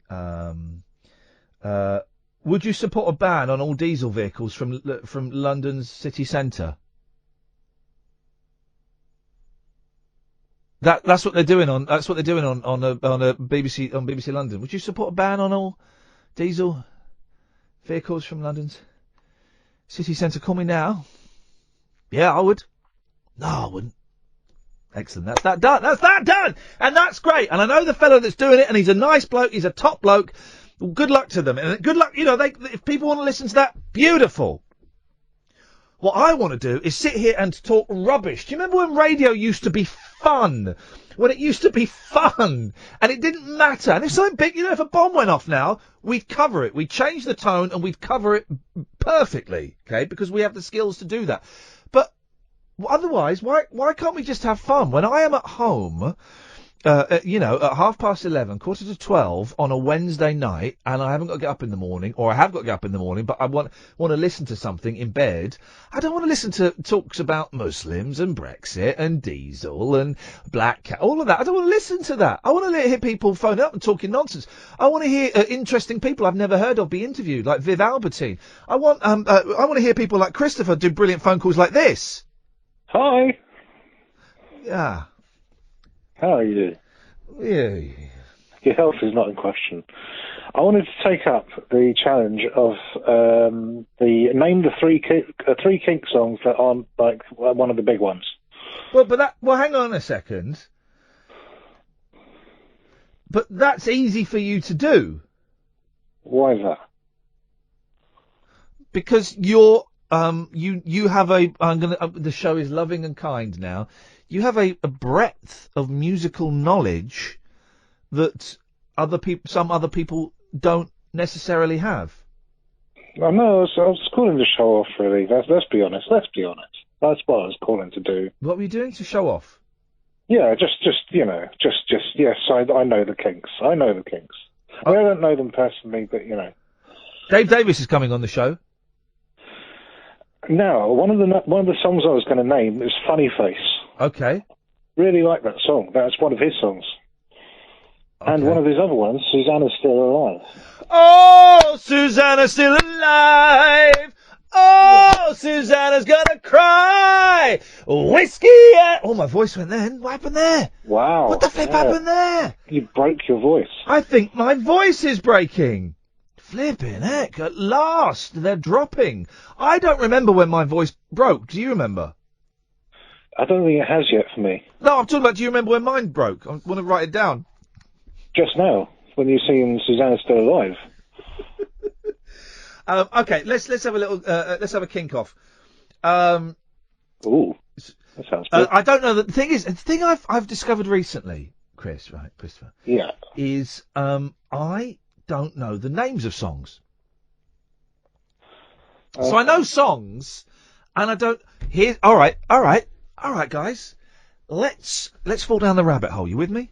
Did we just do a break then, Id? We did. Okay. Let's do a. What's the Here's a fun game, guys.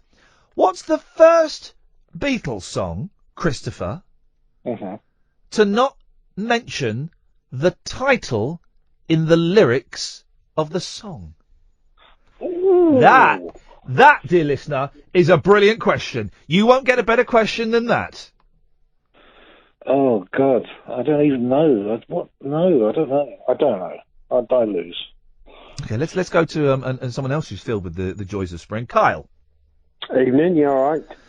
The first Beatles song not to mention the title. And it was all the Beatles. They were they were trailblazers.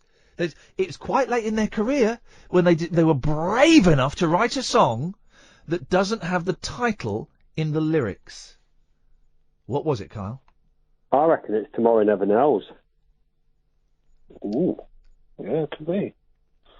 It's not the first one. I don't think, because, and I'm going to be honest with you, I can't remember the answer. But I think it's on Revolver. Hang on a second. Yeah, Tomorrow Never Knows. No, I think it's on Rubber Soul, actually. I meant Rubber Soul. Oh. Rubber Soul. So let's go through all of the songs. It's really that. Let's go through all the songs, right, on Rubber Soul. Right. So, hang on a second. Let's start. It starts off with... I'm Only Sleeping. Oh, mate, grow up. No. Drive my car. Drive my car. Mentions the lyrics in it. Norwegian Wood, This Bird Has Flown mentions the lyrics in it. You won't see me nowhere, man. Think for yourself. Say the word. Michelle. What goes on? Ah, girl. I'm looking through you. There are places I remember in... Does he say In My Life then? What are the lyrics to that? Yeah, In My Life, yeah. Wait! Yeah. If I needed someone, you better run for your life if you can, little... Right, so it's not on Rubber Soul. What was the album before Rubber Soul? Was it Meet the Beatles? I don't know. Was Help, wasn't it? Okay. Beatles for Sale before. Beatles for Sale before, wasn't it?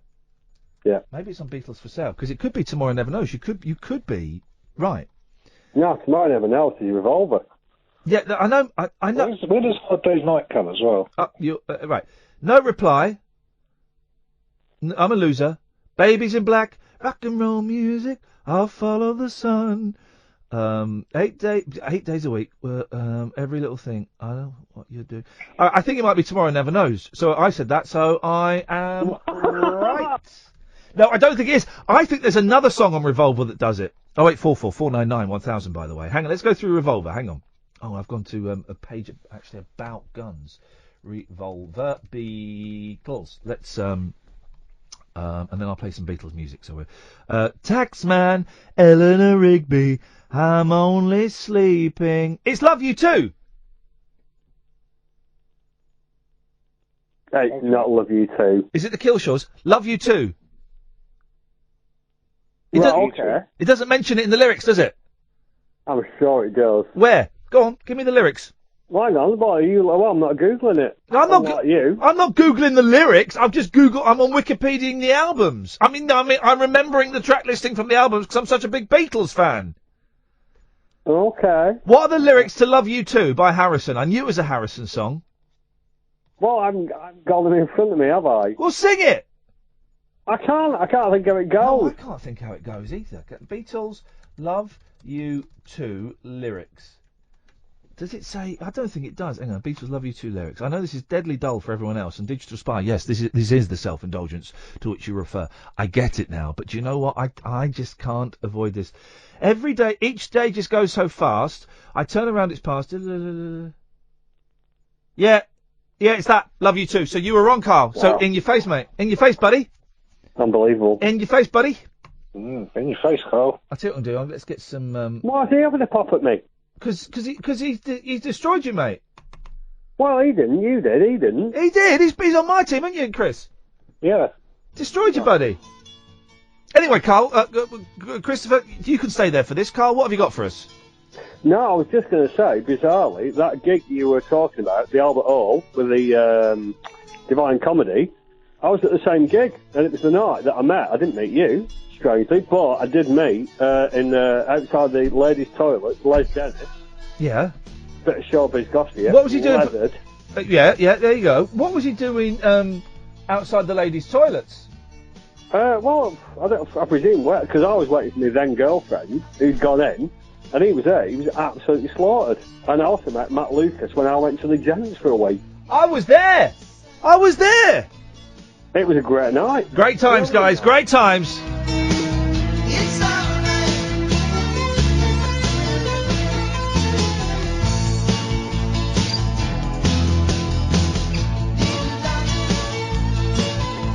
Oh, 0844 499 1000. So I think we've just spent the last 15 minutes deciding that Love You Too from Revolver by the Beatles is their first song in order of release, not to mention the title in the lyrics. That's some serious shiz we just did there, guys. Bow, bow, bow. Don't play this near your parents, Catherine. Otherwise there could be a little brother or sister running around. 0844 499 1000 is the phone number. We will call you back for this hour after midnight. We'll take your call straight to air. If you want. What have we talked about? Funerals, happy or sad, awkward phone calls. What are you eating? What the flip are you eating? I'm starving in here. Bring it nuts. But I'll have him join the news, so I don't know. Have you still got my sandwich as well? Okay. What are we talking about? Funerals, happy or sad, awkward phone calls, the Beatles, the Kinks, and I think that's pretty much everything we've covered. You can call in about any of that stuff. While we're on a musical vibe, I've still not heard... do shut up. I've still not heard Stairway to Heaven by Led Zeppelin. Never heard it. And I don't think I can listen to it now, because, they're music thieves, aren't they? They've been accused of stealing a song. Here's the thing, right? You can come in if you want, Kath. People want to hear you chomping on some nuts. Here's the thing, right? So someone is saying that the Stairway to Heaven, right, by Led Zeppelin is 40 years old, okay, and they're being accused of ripping off another song. Led Zeppelin has faced court over claims they stole the intro to Stairway to Heaven. Singer Robert Plant and Jimmy Page are accused of copying a song by US band Spirit. Huh? Yeah, they are. But it was 40 years ago. I've heard it as well. It sounds not like. Of Spirit only just said. No, it's his estate. Spirit's estate. Mm-hmm. Spirit level. It doesn't make sense. It doesn't even make sense. And I said it, and that's just a crazy. I think his name's Mr. Taurus. The band, the song's called Taurus. No, I think he's called Taurus as well. The bands toured together in '68. The action is being brought by Michael Skidmore. Oh. A trustee for Spirit. Don't eat on the air. Don't, because it sounds horrible. For Spirit's late guitar. No, Randy California. That's the rumour anyway. No, that's his name. I've heard of him, Randy California. Oh. I never got into Spirit. He wants Randy to get a writing credit on Stairway. Oh, don't do that. That's horrible. Come on. Seriously, it's annoying. Los Angeles judge Gary Klausner said the case was about the song's concept and feel, not just the chords used. Oh. Here's the thing. One of the biggest one of those payouts was George Harrison with My Sweet Lord. Yeah. Which Phil Spector said was a rip-off of She's So Fine by the Chiffons. But who produced My Sweet Lord? Phil Spector. Phil Spector. And he produced it to sound a bit like that. And then when he went to court and sued George Harrison, his mate, he didn't take in the original of She's So Fine. He re-recorded it to make it sound like My Sweet Lord by George Harrison. But did it sound like it anyway? I don't Quite know. a lot, no? Well, let's remind ourselves, dear listener, of I need to go on YouTube again, because I haven't got all my songs on here. So My Sweet Lord, I must watch that George Harrison documentary again. And what's that on? DVD, innit? Oh. My Sweet Lord. All right, so here we go. So this is.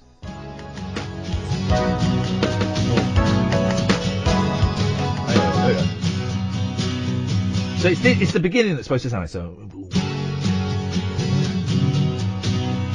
What other number one songs are there, or top 10 songs were there about God? Hare Krishna by George Michael, Boy George.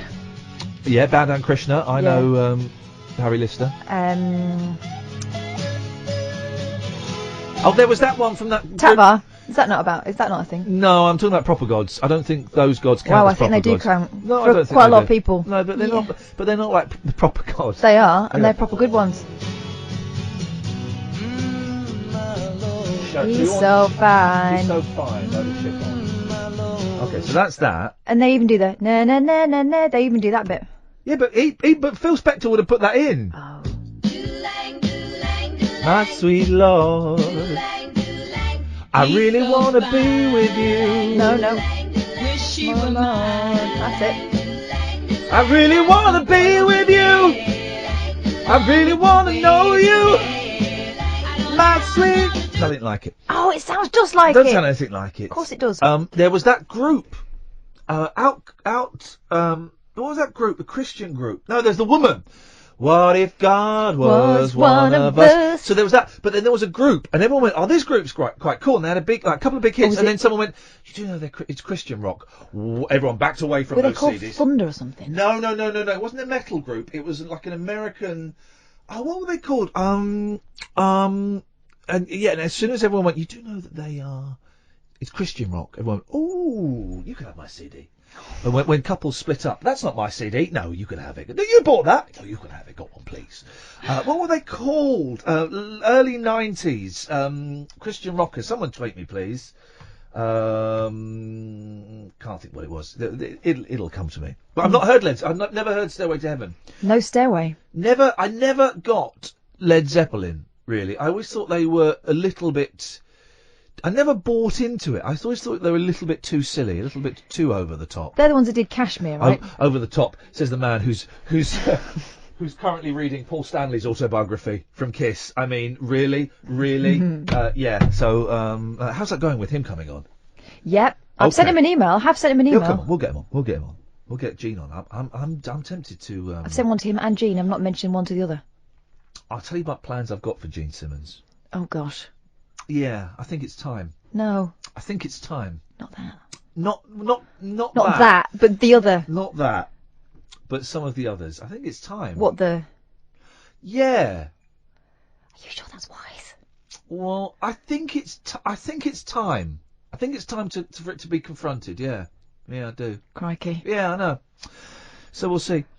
Can I not be there? You'll be on the phone. It'll be fine. I just read an interesting comment that he made about Robin Williams. Oh. Yeah. Said he should have manned up. Or something like that. I've not seen the full context, so I want to get the full context before I make any judgments. Anyway, this is Ian Lee. We're having a production meeting live on the air, and you're very, very welcome to it. Talk Radio. Evening, dear listener. I've been told that tonight's podcast is a doozy. I thoroughly recommend you go to iTunes or your usual podcast provider. Type in Ian Lee, Talk Radio, and they will pop up. We'll take calls straight to air for the last hour of the show if you want to learn about the stuff we've talked about or about anything else you fancy. Oh, and by the way, the band was Evanescence. It was Evanescence. You remember those guys? I can't remember what their hit was. 0844 499 1000. Cass, stop laughing at me, Paul Stanley, but please. Right, we'll take calls straight to air for the last hour of the show. 0844 499 1000 is the telephone number if you want to give us a call. Calls cost 7 pence a minute, plus your provider's access charge. Calls cost significantly more from mobiles. So call. We were talking yesterday. We were speaking of belief. That's a quote from a film. We were talking yesterday about whale vomit. Yeah. Some people have found some. Ambergris, not verdigris. Idiots. Well, you said it. I know, verdigris is what you get when you've got copper. No, it goes green. No. Verdigris, that's when you get really badly burnt, isn't it? Verdigris burns. Oh. Line 2, you're on the wireless! Hang on, to start the show off, we've got a fantastic guest who's come up all the way on a motor train, right up the train tracks from London to Manchester. Let's have a fantastic welcome for the one, the only, Ian Lee! Take it away then, boss. Oh, thank you for that, mate. That was delightful. That was me on Frank's Fantastic Telly Show. What a joy. He asked me to go on it. And I said, yeah? He said, there's no money in it. I said, yeah, I'll do it. He said, you got to pay your own train fare. I said, boss, I'm there. I'm doing it. I'm in. Is that the one where he was the test card? No, it wasn't. It was the same place, but it wasn't. He did the test card overnight one night. Oh, I miss him. He was so much fun. Line 1, you're on the wireless. No, well, sometimes get. Let me just try this, but I don't think it will work. Line 2. No. Okay, try again. Try again. It's because this version of Phonebox, the computer system we use, is pony. A couple who found a rubbery rock on a beach. Thank you very much. I've been told it is rare whale vomit, possibly worth £50,000. How much? £50,000. How much? Gary, 48, and Angela Williams, 49, suspected... How old's he, sorry? He's 48. Gosh. The smelly, waxy mass... Oh. That's no way to speak about his wife. ...was ambergris, which perfume makers use to preserve scents. Yes, line 1? For some reason that phone number's not ringing. Can we cheat and could you give them a call back? Would that be okay? Thank you, mate. They are in talks with possible buyers for the 3.5-pound chunk of floating gold they found on a remote area of beach near Morecambe Bay. A 6-pound lump from the same area, this is where we need to go, was valued at £120,000 in 2013. Beachcomber Gary, Beachcomber of Overton Lancs, said, "It's worth a lot. If it's worth a lot, it will be a dream come true." Wow. Here's the thing, right? So, when people don't find it, do they harvest it? Do they farm it? Do they fish it? Are they just dependent on people like Gary and Angela Williams, 48 and 49 respectively? Or is there somewhere, shamu, do they just make shamu throw up? Squeezing whales? Yes, they go around squeezing whales. I don't think you're allowed to do that. Oh, you don't squeeze it. What you do is you feed it. Nice load of kelp and stuff, and then the audience and the families go. And you get a big stick. Oh, put it down its throat. Because it's trained, it'll open its mouth, and you put it down its throat, and it go, you pull it out, no, one. No. Third one. Wow, a massive tactical chunder. I'd be up for that. I wonder what it tastes like. Oh, don't. Why? Fishy, I imagine. Yeah, probably. Well, you would lick it, wouldn't you? Of course you would. There we go. Here's the phone in. 0844 499 1000. What have you licked? What have you looked at and gone, well, I'm going to lick that? Batteries. Kids don't lick batteries anymore. My breast milk. There we go. Yeah, I'm sorry about that, but I was just curious. Yes, line 1.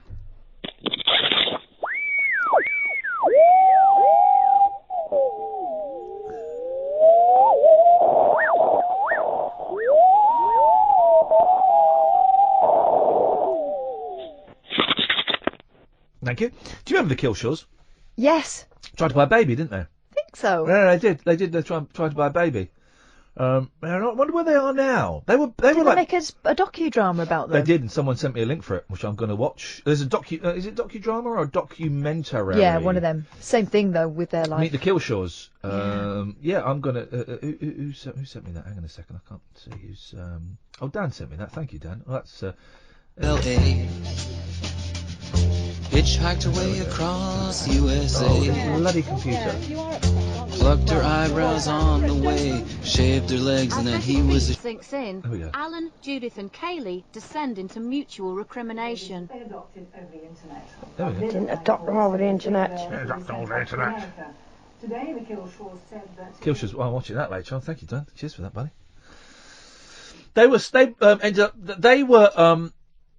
They were around before reality TV, and had they happened 5 years later, they'd still be having a successful career now. Can you imagine the Twitter storm around that? Oh yeah, I met the Killshaws. They were delightful people. Wasn't she a witch? I always got the impression they were swingers, but I thought she was a witch. I mean, I don't know if they were or not. I'm just. I thought wasn't she a witch or something? Am I confusing her with someone else from the early 90s? Yes, line 1. Hello. Hello, you're on the air. Oh, sorry, I didn't realise it was me. I heard you say something about what have you licked. That's not why I was phoning, but I did on my hen do. I had to lick an old man's ear. Part of a could have been so much. Could have been so much worse. Yeah. Could have been worse. But I was phoning for phone gas. Oh yeah, go on. I phoned up a woman and said, "Can I speak to your husband? He died 2 years ago." Oh, flipping heck. I used to work when I was like 18 for a very, very posh bank. Yeah. And there was a customer who. Yes. Yeah, you say posh bank, well, it's Coots. All right, yeah, go on. Yeah, it was. And so it was my first job, and it was in the week that I started. And the client phoned up, and I'd heard him referred to by a nickname, and I didn't realise that I hadn't put the phone call on hold. Oh. I'm only changing his name slightly, but let's say, for example, his name was... his first name was Richard, and his surname was Sam. Let's say Salmon. It wasn't Richard Herring. And I said, yeah, it's Big Dick the Fish, which is what everyone referred to him as. Dick the Fish. Yeah, Dick the Fish, which is what everyone called him. And I hadn't put the phone on hold because I knew, and I just shouted out to the manager, "Big Dick the Fish is on the phone." And oh God, it was all. It makes me actually feel sick now. And I'm guessing if he had a nickname as a customer at Coots, he must have been worth a few quid. Yeah, he was. And the manager had to kind of get on the phone to him and say, no, we use it as a term of endearment. Oh, that's never going to fly. That's like Mr. Bellend from last week at Domino's, on a much smaller scale, of course, but similarities. He was probably pacified with pizza. Similarities. Oh, blimey, thank you for that, Julie. I never trust the mute on a phone. Never trust it. Always, no, that's always dangerous territory. Line 2, you're on the wireless. Hi, Ian. My name's Paulie. You call and you listen to the show. All right, Paulie, you're walking up to the phone, are you? Because you're a little bit faint there. Just walking home from work, pal. Tomorrow I got in the beans. You got to do what with your beans? 2 things, right? I can either tell you what I've licked, or I can sing you a song about phone box. Your choice. Is there any chance we could have the phone box song first and then what you've licked? I've got a good idea. Oh, yeah. Okay, yeah. Here goes. Phone box. Right, well, thank you very much for that. And what have you... Don't worry, I'll hit the dump button. And what have you licked? I've got a dirty... Thank you very much indeed. There we go, you see. And that, dear listener, is is that. Edward, we're going to go to some breaks, I think. Talk. Let's go to line 1. You're on the wireless. Yes, line 1. Hi, Ian. Hey, Emma, how you doing? Gosh, you're close to the phone. Normally the phone calls are very quiet, but you're booming live from the West Midlands, WM. How's things going, Emma? Not that good. Go on, what's happening? Well, apart from yesterday, I've had like 4 days where I've just been crying all the time. Yeah. And I just hate it. Yeah. But I'm going back to my doctor's on Friday. Perfect. Because I think they need to up my days. Yeah, or maybe I don't know. I mean, I'm not going to advise you medically, but they might up it, or they might. Here's an odd thing, right? Sometimes they lower it. Sometimes if you have a lower dose, and I don't understand this, but it can have more of an impact. Because I don't. Someone tried to explain it to me. I didn't get it. Or they might change it, or they might do anything. But yeah, you're definitely wise to go and talk to them. Emma, have you did you hear when we had Matt Haig on the other day, the writer? I haven't got a credit card. Oh man, it's like 4 or 5 quid the book. Is there no one who could help you? Get it? Yeah, I could try, but I haven't got a credit card or debit card. Well, I haven't got a credit card either. Because I think those things are awful. But debit card, well, maybe if there's anyone you could ask to buy you Reasons to Stay Alive, because honestly, it's such a good book, and it's not self-help or patronising at all. It's a cracking read. Yeah, I'm gonna try.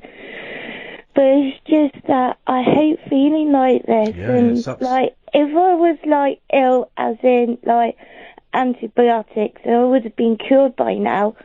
And it's like, it really is, and I'm not sleeping. Yeah. And like, I'm still having my nightmares. And it's just like,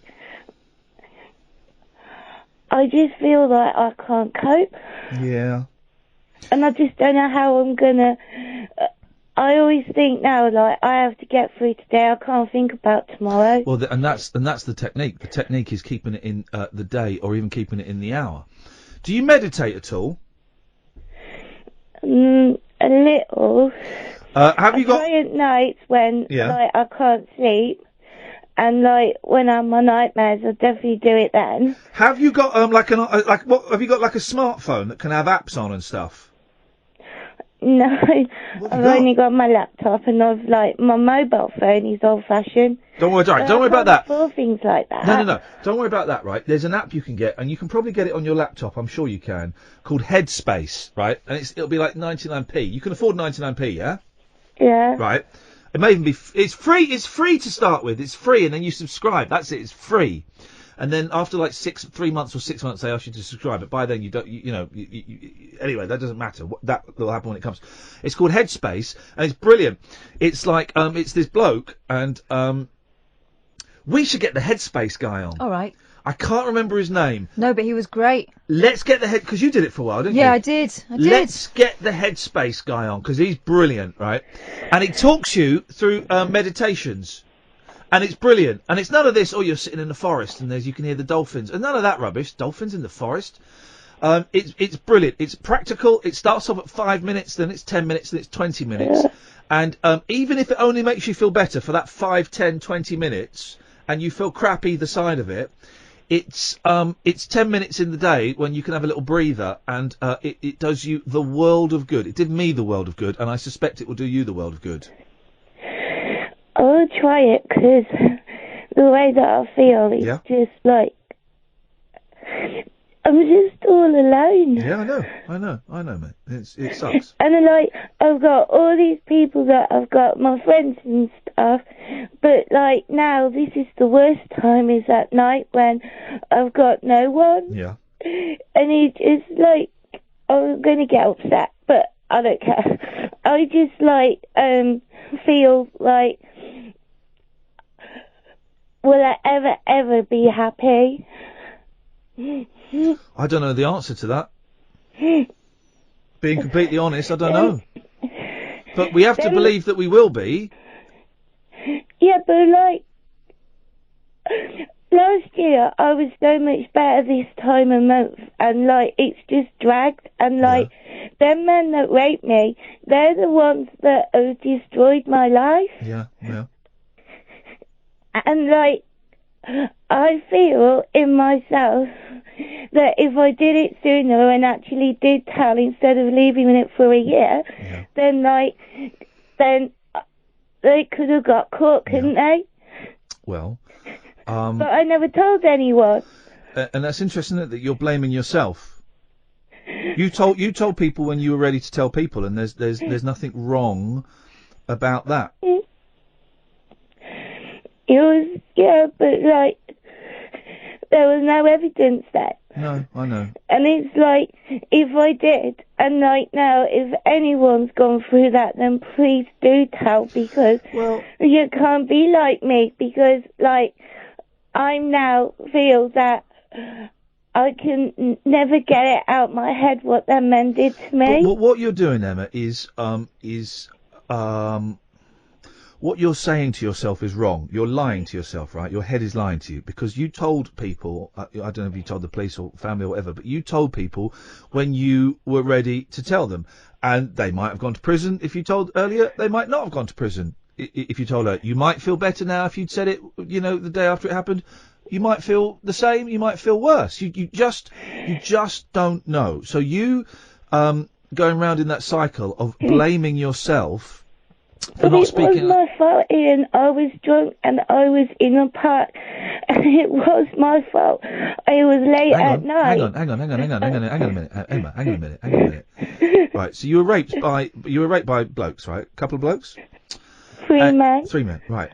And you were drunk and you were in a park late at night. How does that make? That doesn't make it your fault.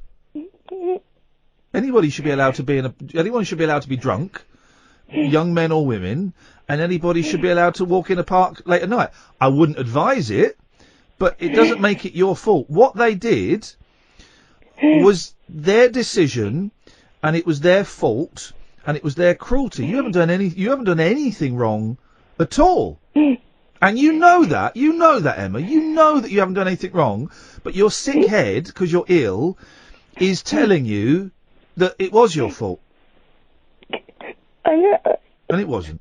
It was like that, but then I blamed, because then in that year, then I blamed myself again, because then because I never come forward, then it could have been that could have happened to another woman. But when I did manage to go to the police, which was 5 years later, where I went with Robin, who's my vicar. Yeah. When I went with him, then he then was with me, and I was videoed and everything, and they also looked into the part where it happened, and they actually said that nobody had been attacked or raped in that park. But for 5 years, I just blame myself, because it's everyone, quite a lot of stuff in my life, people just blame me for everything. Well, I don't know about the rest of your life, but that specific incident you're talking about, it is not your fault, and you didn't do anything wrong. Emma, I'm really worried about you.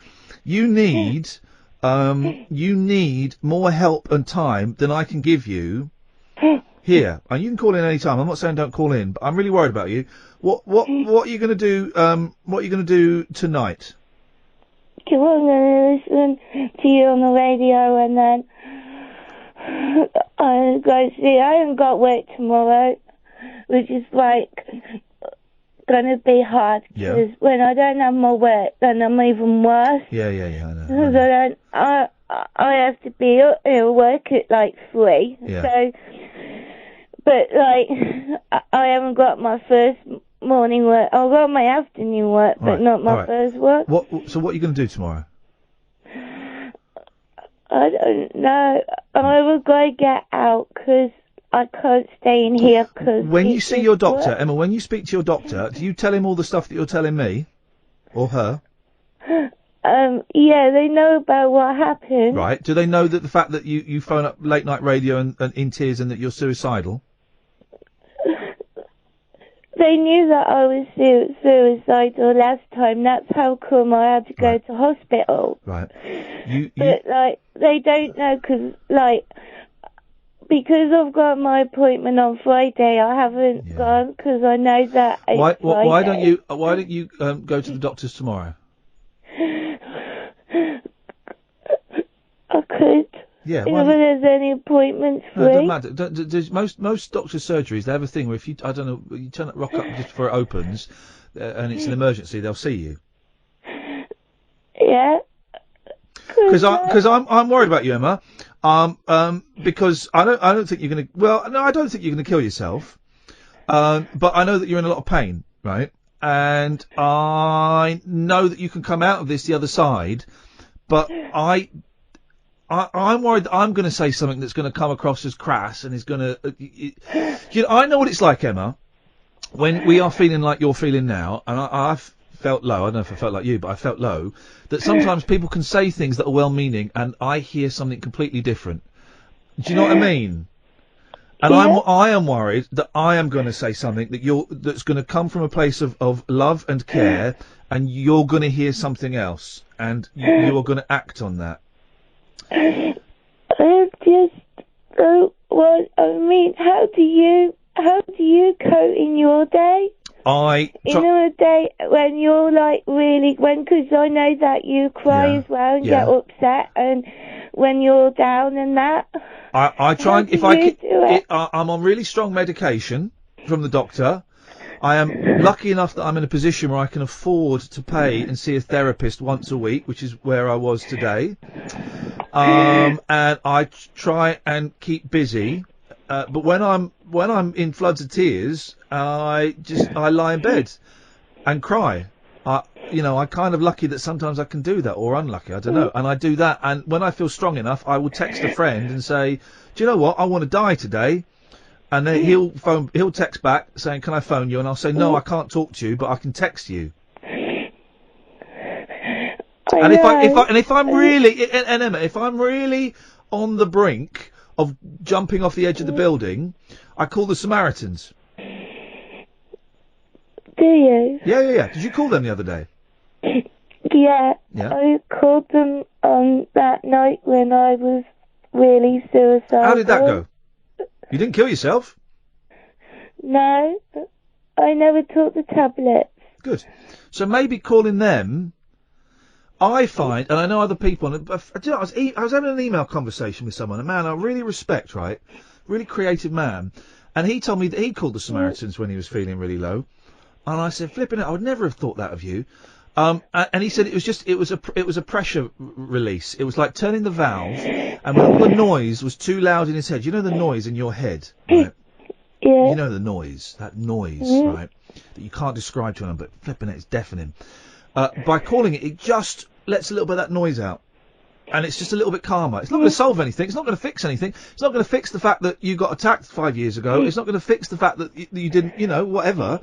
But it just takes the pressure off a little bit. I know. They were really good. Yeah, they're good. Before November, I lost 3 stone in weight, and I was happy. And then, because of what the anniversary came in March, that's it. It's bang. I just think, I've got out of this before. Yeah. But when I look in the mirror, I just look and I just feel so ugly. I feel repulsive when I look at myself. I mean, today I didn't even eat today because I just think I'm fat anyway, so it don't matter. Right, well, that's why you're today. feeling particularly crap now, because you've not eaten anything. That's why you feel. That's why that's one of the reasons, possibly, why you're feeling so lousy now. The thing I have to remember is to take care of myself when I'm feeling ill, and that means brushing my teeth, that means having a wash, and that means at least trying to eat something in the day, because stuff like that gets pushed to the side, I find. So I would suggest having a bowl of cereal or a slice of toast, just so you got something in your stomach. Yeah. Okay, well, thank you, and I'm so sorry that I got upset. Oh no, shut up! Don't say sorry for that. I feel bad because I'm not. I'm telling you to eat a piece of toast and you want to kill yourself. And I know that it sounds pathetic. It's quite practical advice to have a little slice of toast or a bowl of cereal or something. It will reduce your blood pressure is going crazy. There are chemicals racing all through your body, and introducing a bit of food will just slow things down ever so slightly. I also suggest you phone the Samaritans tonight. Yeah, I think that's a good idea. I also suggest you go to the doctors tomorrow and you tell them that you are suicidal. You tell them that you phone up late night shows on radio and you talk about being suicidal, and you tell them everything you've told me. And I know it'll be tricky because tomorrow morning you'll feel a bit better and you'll think, I don't want to go. You might think, I don't want to go. It's silly. Or you'll be sat in the room going, it's really silly now because I feel fine. But you need to be really honest with your doctor. And if you're... I'll leave it there. You need to be really honest with your doctor. Because you need help, Emma. You're precious, priceless and valuable, Emma. You're precious, priceless and valuable, and you can do this. It's just that when you need the mental health teams and stuff like that, they're not there. Yep. And that's how come it's so hard. But I know. I just want to say thank you, and thank you for the email as well. You're welcome. Okay. All right, Emma, I'll speak to you soon. All right, I'm going to go because I'm going to get too upset. All right, see you later on. All right, then. Ta-ta. Bye. Bye-bye. Did your husband... 0844 499 1000 is the telephone number, and a clunking gear change is, I think, what makes great radio. We clunk our gears and we go to line 1. You're on the wireless. How you doing, mate? I'm all right, fella. What you got for us? I've been out tonight with a ginger-haired girl. Right. Well, the first time I've been out with a ginger-haired girl. And how did that go? Are you there, Ian? No, I'm not anymore, but thanks very much for trying. Line 2, you're on the wireless. Hi. I thought I wanted to call just to... You know what, actually, I've changed... I don't want to say anything. I was going to say something about your last call in support, but I don't think... Maybe you've said everything. You can say something if you want to say. You don't have to. It's all up to you, man. We're all groovy here. We're not all groovy on Twitter, it would appear, but... Yeah. Ignore them. And on Periscope. Yeah. Periscope is... Yeah. Go on. There's a couple. There's always a couple. Yeah. I mean, you see I've been online for a couple of minutes. I just wanted to reply to something Emma said, which was that she felt it was that you picked up on that it was her fault what had happened, and I just wanted her to hear more than one voice at this moment in time say to her that those kind of things aren't the fault of the person it happens to, and it's so important that she hears that as much as possible, because that's so... Yeah. Yeah, I do. I do. Yeah, I do. Do you know what, though? I think sometimes that reaction is a funny way of trying to get control of it and say, right, if X, Y, or Z hadn't happened, then I wouldn't be feeling like this. But in this case, she's not responsible for what happened. No one's going to think that at all. So brave of her to speak up at all. But I think obviously, I don't know what she's thinking, but I think maybe it's important that she knows that more than one person who she's speaking to doesn't think it's her fault right now. Yeah. And actually everybody doesn't think nothing's her fault. No.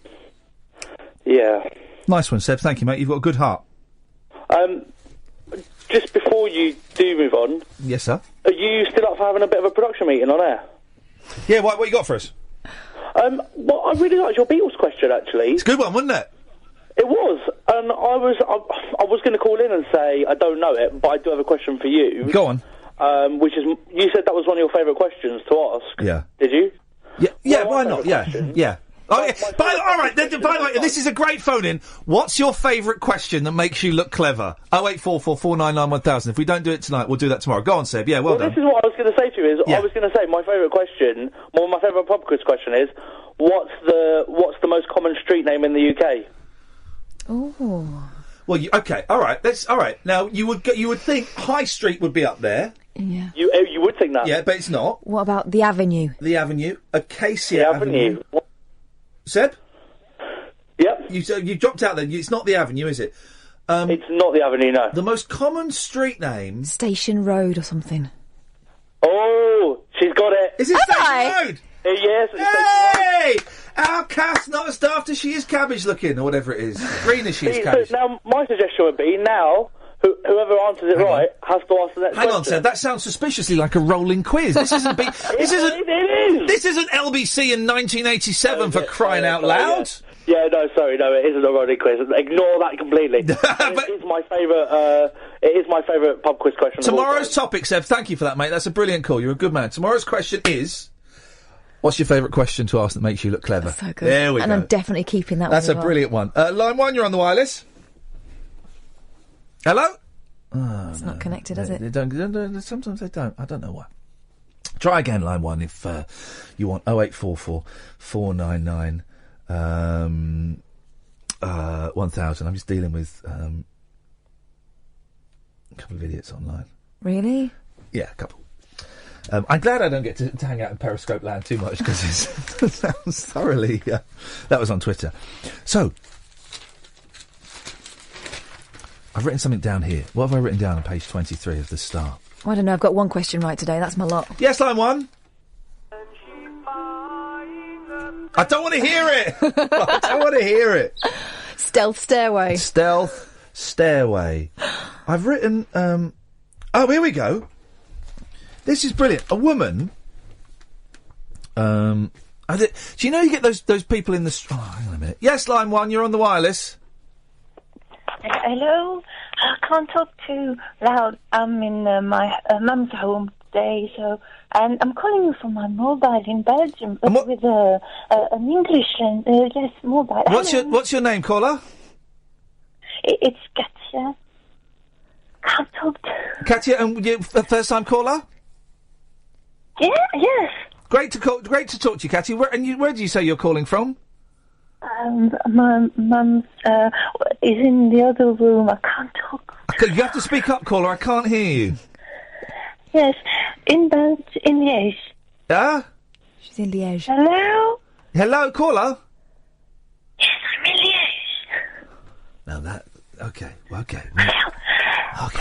What do you want to say, Kato? I just wanted to see if it was working, calling from Belgium with an English mobile phone. Yes, but it will cost you a lot of money. Really? Yeah. Yes, I would suggest you hang up now because phone bill will be very, very big in morning. Okay. Oh, so, bye-bye. Let's try line 1. Turn your radio off. Hello? Hello, you're on the air. Oh, hi Ian, it's Jan. Hello. I really don't want you to think... I wasn't going to phone because I'm phoning a bit too often and I feel that you're sort of losing patience with me. And why do you think that? Because you normally cut me off, Ian. I know, I cut everyone off at some point, otherwise the phone call goes on for the rest of the show. Yeah, everyone Oh, here we go. Why? Well, no, but here we go. Everyone gets cut off. Yeah, but I'm just not in a good way. But anyway, no. You mustn't take the cutting off as a snub or an insult. Everyone gets cut off, particularly at this point of the show, because that's just the way it works. It's not a snub. Yeah, but I try and phone up and be sort of happy. Right. And you're not listening to what I'm saying, are you? Everyone gets... I'm not very good at that, sorry. Everyone gets cut off. Yeah, I know. But why are you taking it as a personal snub? Don't do that. Come on now, don't do that. Oh, no. Listen, I don't want to get all silly on the phone, but I was just being honest, really, and I thought I'd just tell you. No, and I'm glad, and I appreciate your honesty. Thank you for telling me, and I can assure you that it is in no way a snub or two fingers up at you in this part of the show in particular. But throughout the show, I have to cut people off. That's just the nature of the thing. And when we move on, I move on, and another caller comes on, and that's it. And I do it to everyone. So it's not just you. That is part of my problem. I'm told that all the time. What's that? That you think everyone's having a pop at you? Yeah. Yeah, I get that. But trust me, I'm not. And we like your calls, so don't think that for a second. Oh, okay. Well, I feel a bit silly and a bit sort of vulnerable and a bit open now. Being you've been honest with me like this, which is a bit silly. But being what, challenged? I really wanted to firstly champion you on the way you treated Emma, and also to just try and sort of offer a couple of ideas that I've done and that I've sort of got help from. Yeah. And one of them is to actually phone Mind directly. They're very good. Are they good? I've never called them. I've spoken to some of their representatives in a professional capacity, but they're good, are they? They are good. If you phone them, obviously they locate you, and the guy that I was speaking to, he gave me a whole list of different agencies. Beautiful. And I basically went through the list. He sent me an email, and I went down the list of all the people that he said would be good to, to get in touch with. Beautiful. And it was very good because it did help me. This episode, at the moment, has gone on for weeks and weeks, and I don't know. I don't know when it's going to come to an end, but it will come to an end. Emma, sorry. You know that it will come to an end. Yeah. You sound worn out. It's quite a bad one this time. Yeah. And I can't believe I'm talking to you now, because normally I can sort of hold it together. Yeah. Well, it's hard, isn't it? It is. Yeah, it's hard work. And I can so relate to you, and that's why when I heard you talking to Em, I thought that's brilliant, because one of the main things and one of the most important things is to know that whoever you're talking to has some empathy. There's nothing worse than talking to somebody and having to explain why you feel that way. And, I know when Emma phones you that she feels, sure that you do understand. And that's one of the sweetest things about it. And I just think, I know that people do say, oh, you've done a wonderful job and everything, but I was trying, when I was listening to her, I wasn't planning actually to phone you, but when I was listening, I thought, I wonder if she is aware that, the Samaritans are wonderful, I phoned them as well, and I thought what you said about them was good, and right, they are very good. Yeah. And it's a bit like, if you've been walking through the desert for weeks and weeks and you just need a sip of water, they're like the oasis in the desert. And I don't phone them a lot, but I don't want you to think... See, when you said when you said to her about, tell your doctor that you phone up Chat Radio and you're all depressed, I thought, oh, Jesus, is that what I'm doing? Well, is it? There's a therapist answer. There's an answer from a man who sat in therapy. Well, is it? Yeah. I know. It is, isn't it? Well, I don't know. Is it? I think it probably is, I enjoy our calls. And listen, I'm going to have to cut you off because Ed is making the break sign, which means I'm late for adverts. That's fine. I just wanted to clear that with you anyway. Beautiful. Are you happy with me to now press the button that cuts you off? I am happy. Take care. See you later on. Ta-ta. Line 1, you're on the wireless, he said as he put his shoes on. Hello. Hey, I'm surprised that in the last 2 nights we've not had the sex crime on. What, do you mean the jingle or the caller? Oh, don't. No, I wanted the jingle as well. Right, that is in my head at the moment, and it keeps popping out when I'm picking up my kids from school. Inappropriate. That MP's had a sex crime, hasn't he? Well, no, he's not. He's done nothing illegal. He's done nothing illegal at all. But I just wanted the jingle, really. Oh, all right. All right. So, hang on a minute. So, an MP goes out with a woman and he didn't know she was a sex worker. Is that a... Call me now! 0844 499 1000. Remember, they call you back. I think good luck. I wanted to do the funerals. The what? The funerals. I like funerals. Oh, yeah, go on. because you get like the buffet, don't you? And the buffet's usually really good. You get a good spread at a funeral. You get a good spread at a funeral, definitely.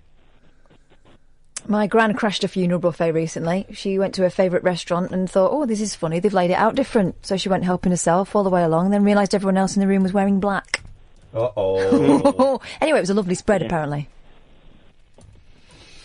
Well, there you go. Well, I've only been to, I don't know how many, 4 funerals I think I've been to. Everyone's been to enough funerals. Well, yeah, I've not been to too many, but that's why I like them when you get one.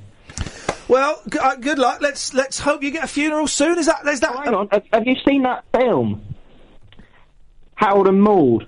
I have seen the film Harold and Maude. It's about didn't they? Going to funerals. It's a young man in his 20s and an old woman in her 70s, and they meet up and they enjoy going to funerals. But don't they end up having sex? Oh.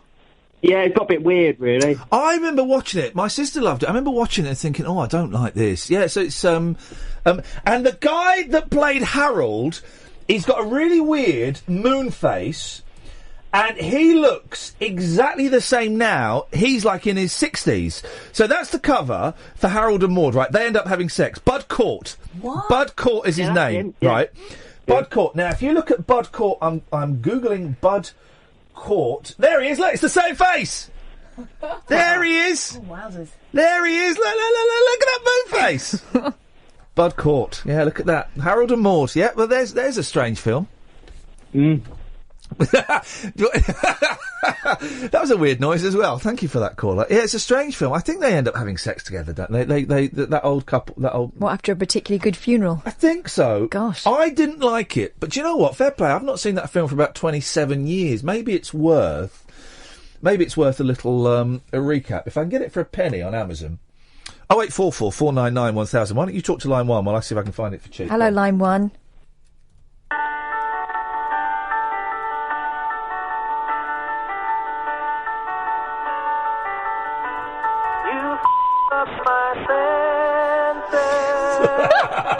Like night in a forest, like the mountains in springtime, like a walk in the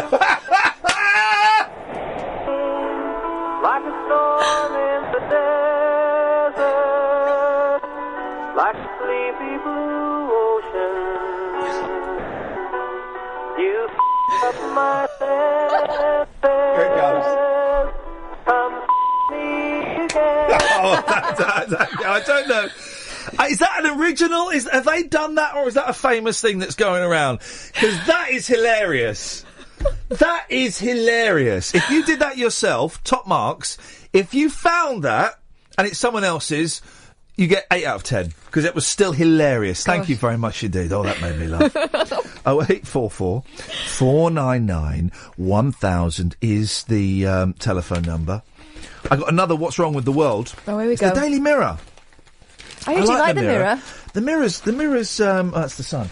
The Mirror's just really, where is the Mirror? Here it is. Right. Do you think they're letting the holiday team do it or something? It's really, this is what's wrong with the world, okay? So we know that on the left-hand side of the pages, the even number pages, no one looks at them. They put stuff on there they want to hide. The apologies will always be there, right? Because no one looks at that page. Everyone looks at the right. Everyone looks at the right-hand side. So, we've got... I know, where is it? I can't read my... page 21. Here we go. Right. So, this is an ongoing court case. We're not going to talk about the court case. We're just going to read the headline. Vodka thugs shook hands after killing Afghanistan hero. And it's a court case that's going on where 2 people are accused of killing a soldier. Right? It's on the left-hand side where no one sees it. Right-hand side, well, there's Posh Becks riding a stone bull, and Saeed from EastEnders has had his hair cut so he can be in Holby City. That's the more important story. All right, so the ongoing court case, and you can't, the rules of subjudice and all of this kind of stuff. But there's a whole... It really annoys me. There's a whole page, and she was in the paper yesterday, these crappy mobile phone photos of Posh Spice lounging on a piano, sitting on a bull. What has she got coming out? What's coming out? Something... She was just having dinner. She was out for dinner, and she's doing that. I couldn't give a stuff. When my friends sent me photos of them doing that, I couldn't give a stuff. Let alone Posh flipping Spice doing it. I'll leave the piano alone in future, then. Line 1. Hello, Ian, it's Vaughan. Hello, Vaughn. How are you doing? All right. Oh, you had a heart attack, didn't you? I had a heart attack on Friday. Ladies and gentlemen, if we were doing the phone-in, who's had a heart attack the most recently? Blimey. Then Vaughan would be winning. Yeah, he had a heart You're attack. sounding well, Vaughan. I tell you what, mate. Thank you very much. Thanks, Kath. You were Harold and Maury's on Netflix, by the way, you were Did you really have a heart attack? I had a heart attack. Prove it. I wasn't. I want a note from your doctor or your mum. I denied all knowledge of it for about 2 days. Tough guy. And the doctor said, "Oh, you haven't had a heart attack," and the paramedic said, "Oh, you haven't had a heart attack." And then these modern blood tests come back with high certain enzyme, which tells whether the heart's in distress. And I had a heart attack. And yesterday, the day before, I had a tube put in my wrist, and a wire pushed along my arm and up my shoulder into my heart, and a balloon was inflated, and then they put a little coiled sort of tube into my artery and left it there. Is that called a stent? It is indeed, Kathy. It's called a stent, yes. But luckily, it was in quite a minor artery, and there was only one of them. Yeah, it's only. Yeah, They're usually quite important when there's only one, though, aren't they? What kind of man are you, only having one stent in one artery, for crying out loud? The problem is, of course, because a heart attack is just an event caused by a numerous sort of problems. So when you have a heart attack, it could be they're all heart attacks, but what could happen is you could have major problems with your heart and you're on your way out, or you could have what I had, which was a single event. I've had no history of heart troubles or anything, and then they say you've had a heart attack, which on top of renal cancer. I'm showing Catherine the picture. I'm showing Catherine a picture of you. I've seen this picture before. I've talked to you on Twitter. He's a troublemaker. I like him. No, what? I am not. He's a troublemaker. I did want to play I Spy at one point, but I'm too tired now. Yeah. Well, I understand it after what you've been through. And you have got you've got kidney cancer. I have. How's that going? I always want to ask you how that's going on Twitter, but it doesn't really feel appropriate, so I'll ask you now. How's that going? No, it's fine. It's okay. It's stable and it's under control. Funny enough, the reason I rang is because I had quite bad depression. Yeah. Before I got my diagnosis, my prognosis of 1 year of life. Oh, bloody hell. It was actually that prognosis that got me out of the depression. Yeah, I've heard that because the instinct of survival sort of took over, and my sort of love of my 4-year-old son at the time sort of like really put everything into focus. And since then I've looked, touch wood, and I do understand what depression's like, and I don't want to belittle it. No, but touch wood, I've had no problem. I have heard from people who have been given a finite amount of time to live. It can have that effect. I can't imagine how, but you never know until you're sat opposite the doctor and they say, how long ago did you get that 1 year? I got it in 2006. I literally went into hospital, kidney stones, and I did all the things, and I was sat there the Friday morning, and I was absolutely fine, and there was guys around me with cancer in a urology ward, and I thought, look at those poor buggers and that sort of thing. And then I literally got a troop of doctors and nurses come to my bedside and say, can we have a word with you in my office? Blimey. Now, there's only two reasons you go to someone's office, is to be told off, or in a hospital to be told that pretty much your life's over. And that's what happened. They sat me down and said, I'm really sorry, Mr. N. You have really bad cancer, spread all over, and you've got a year to 18 months to live. Flippin' heck. Yeah. And I'm still here. I'm very happy. I'm really positive, really relaxed guy. So, I just want to say thanks for sending that message out, because it was really nice to get all those kind messages from your audience. Well, I did when he tweeted that he had a heart attack. I said, "Come on, everyone, let's send some vibes to Vaughan. Let's get him out, because I've got beef with him, and this isn't finished." Hang on. Right, okay. I spy with my little eye something beginning with ILCVO.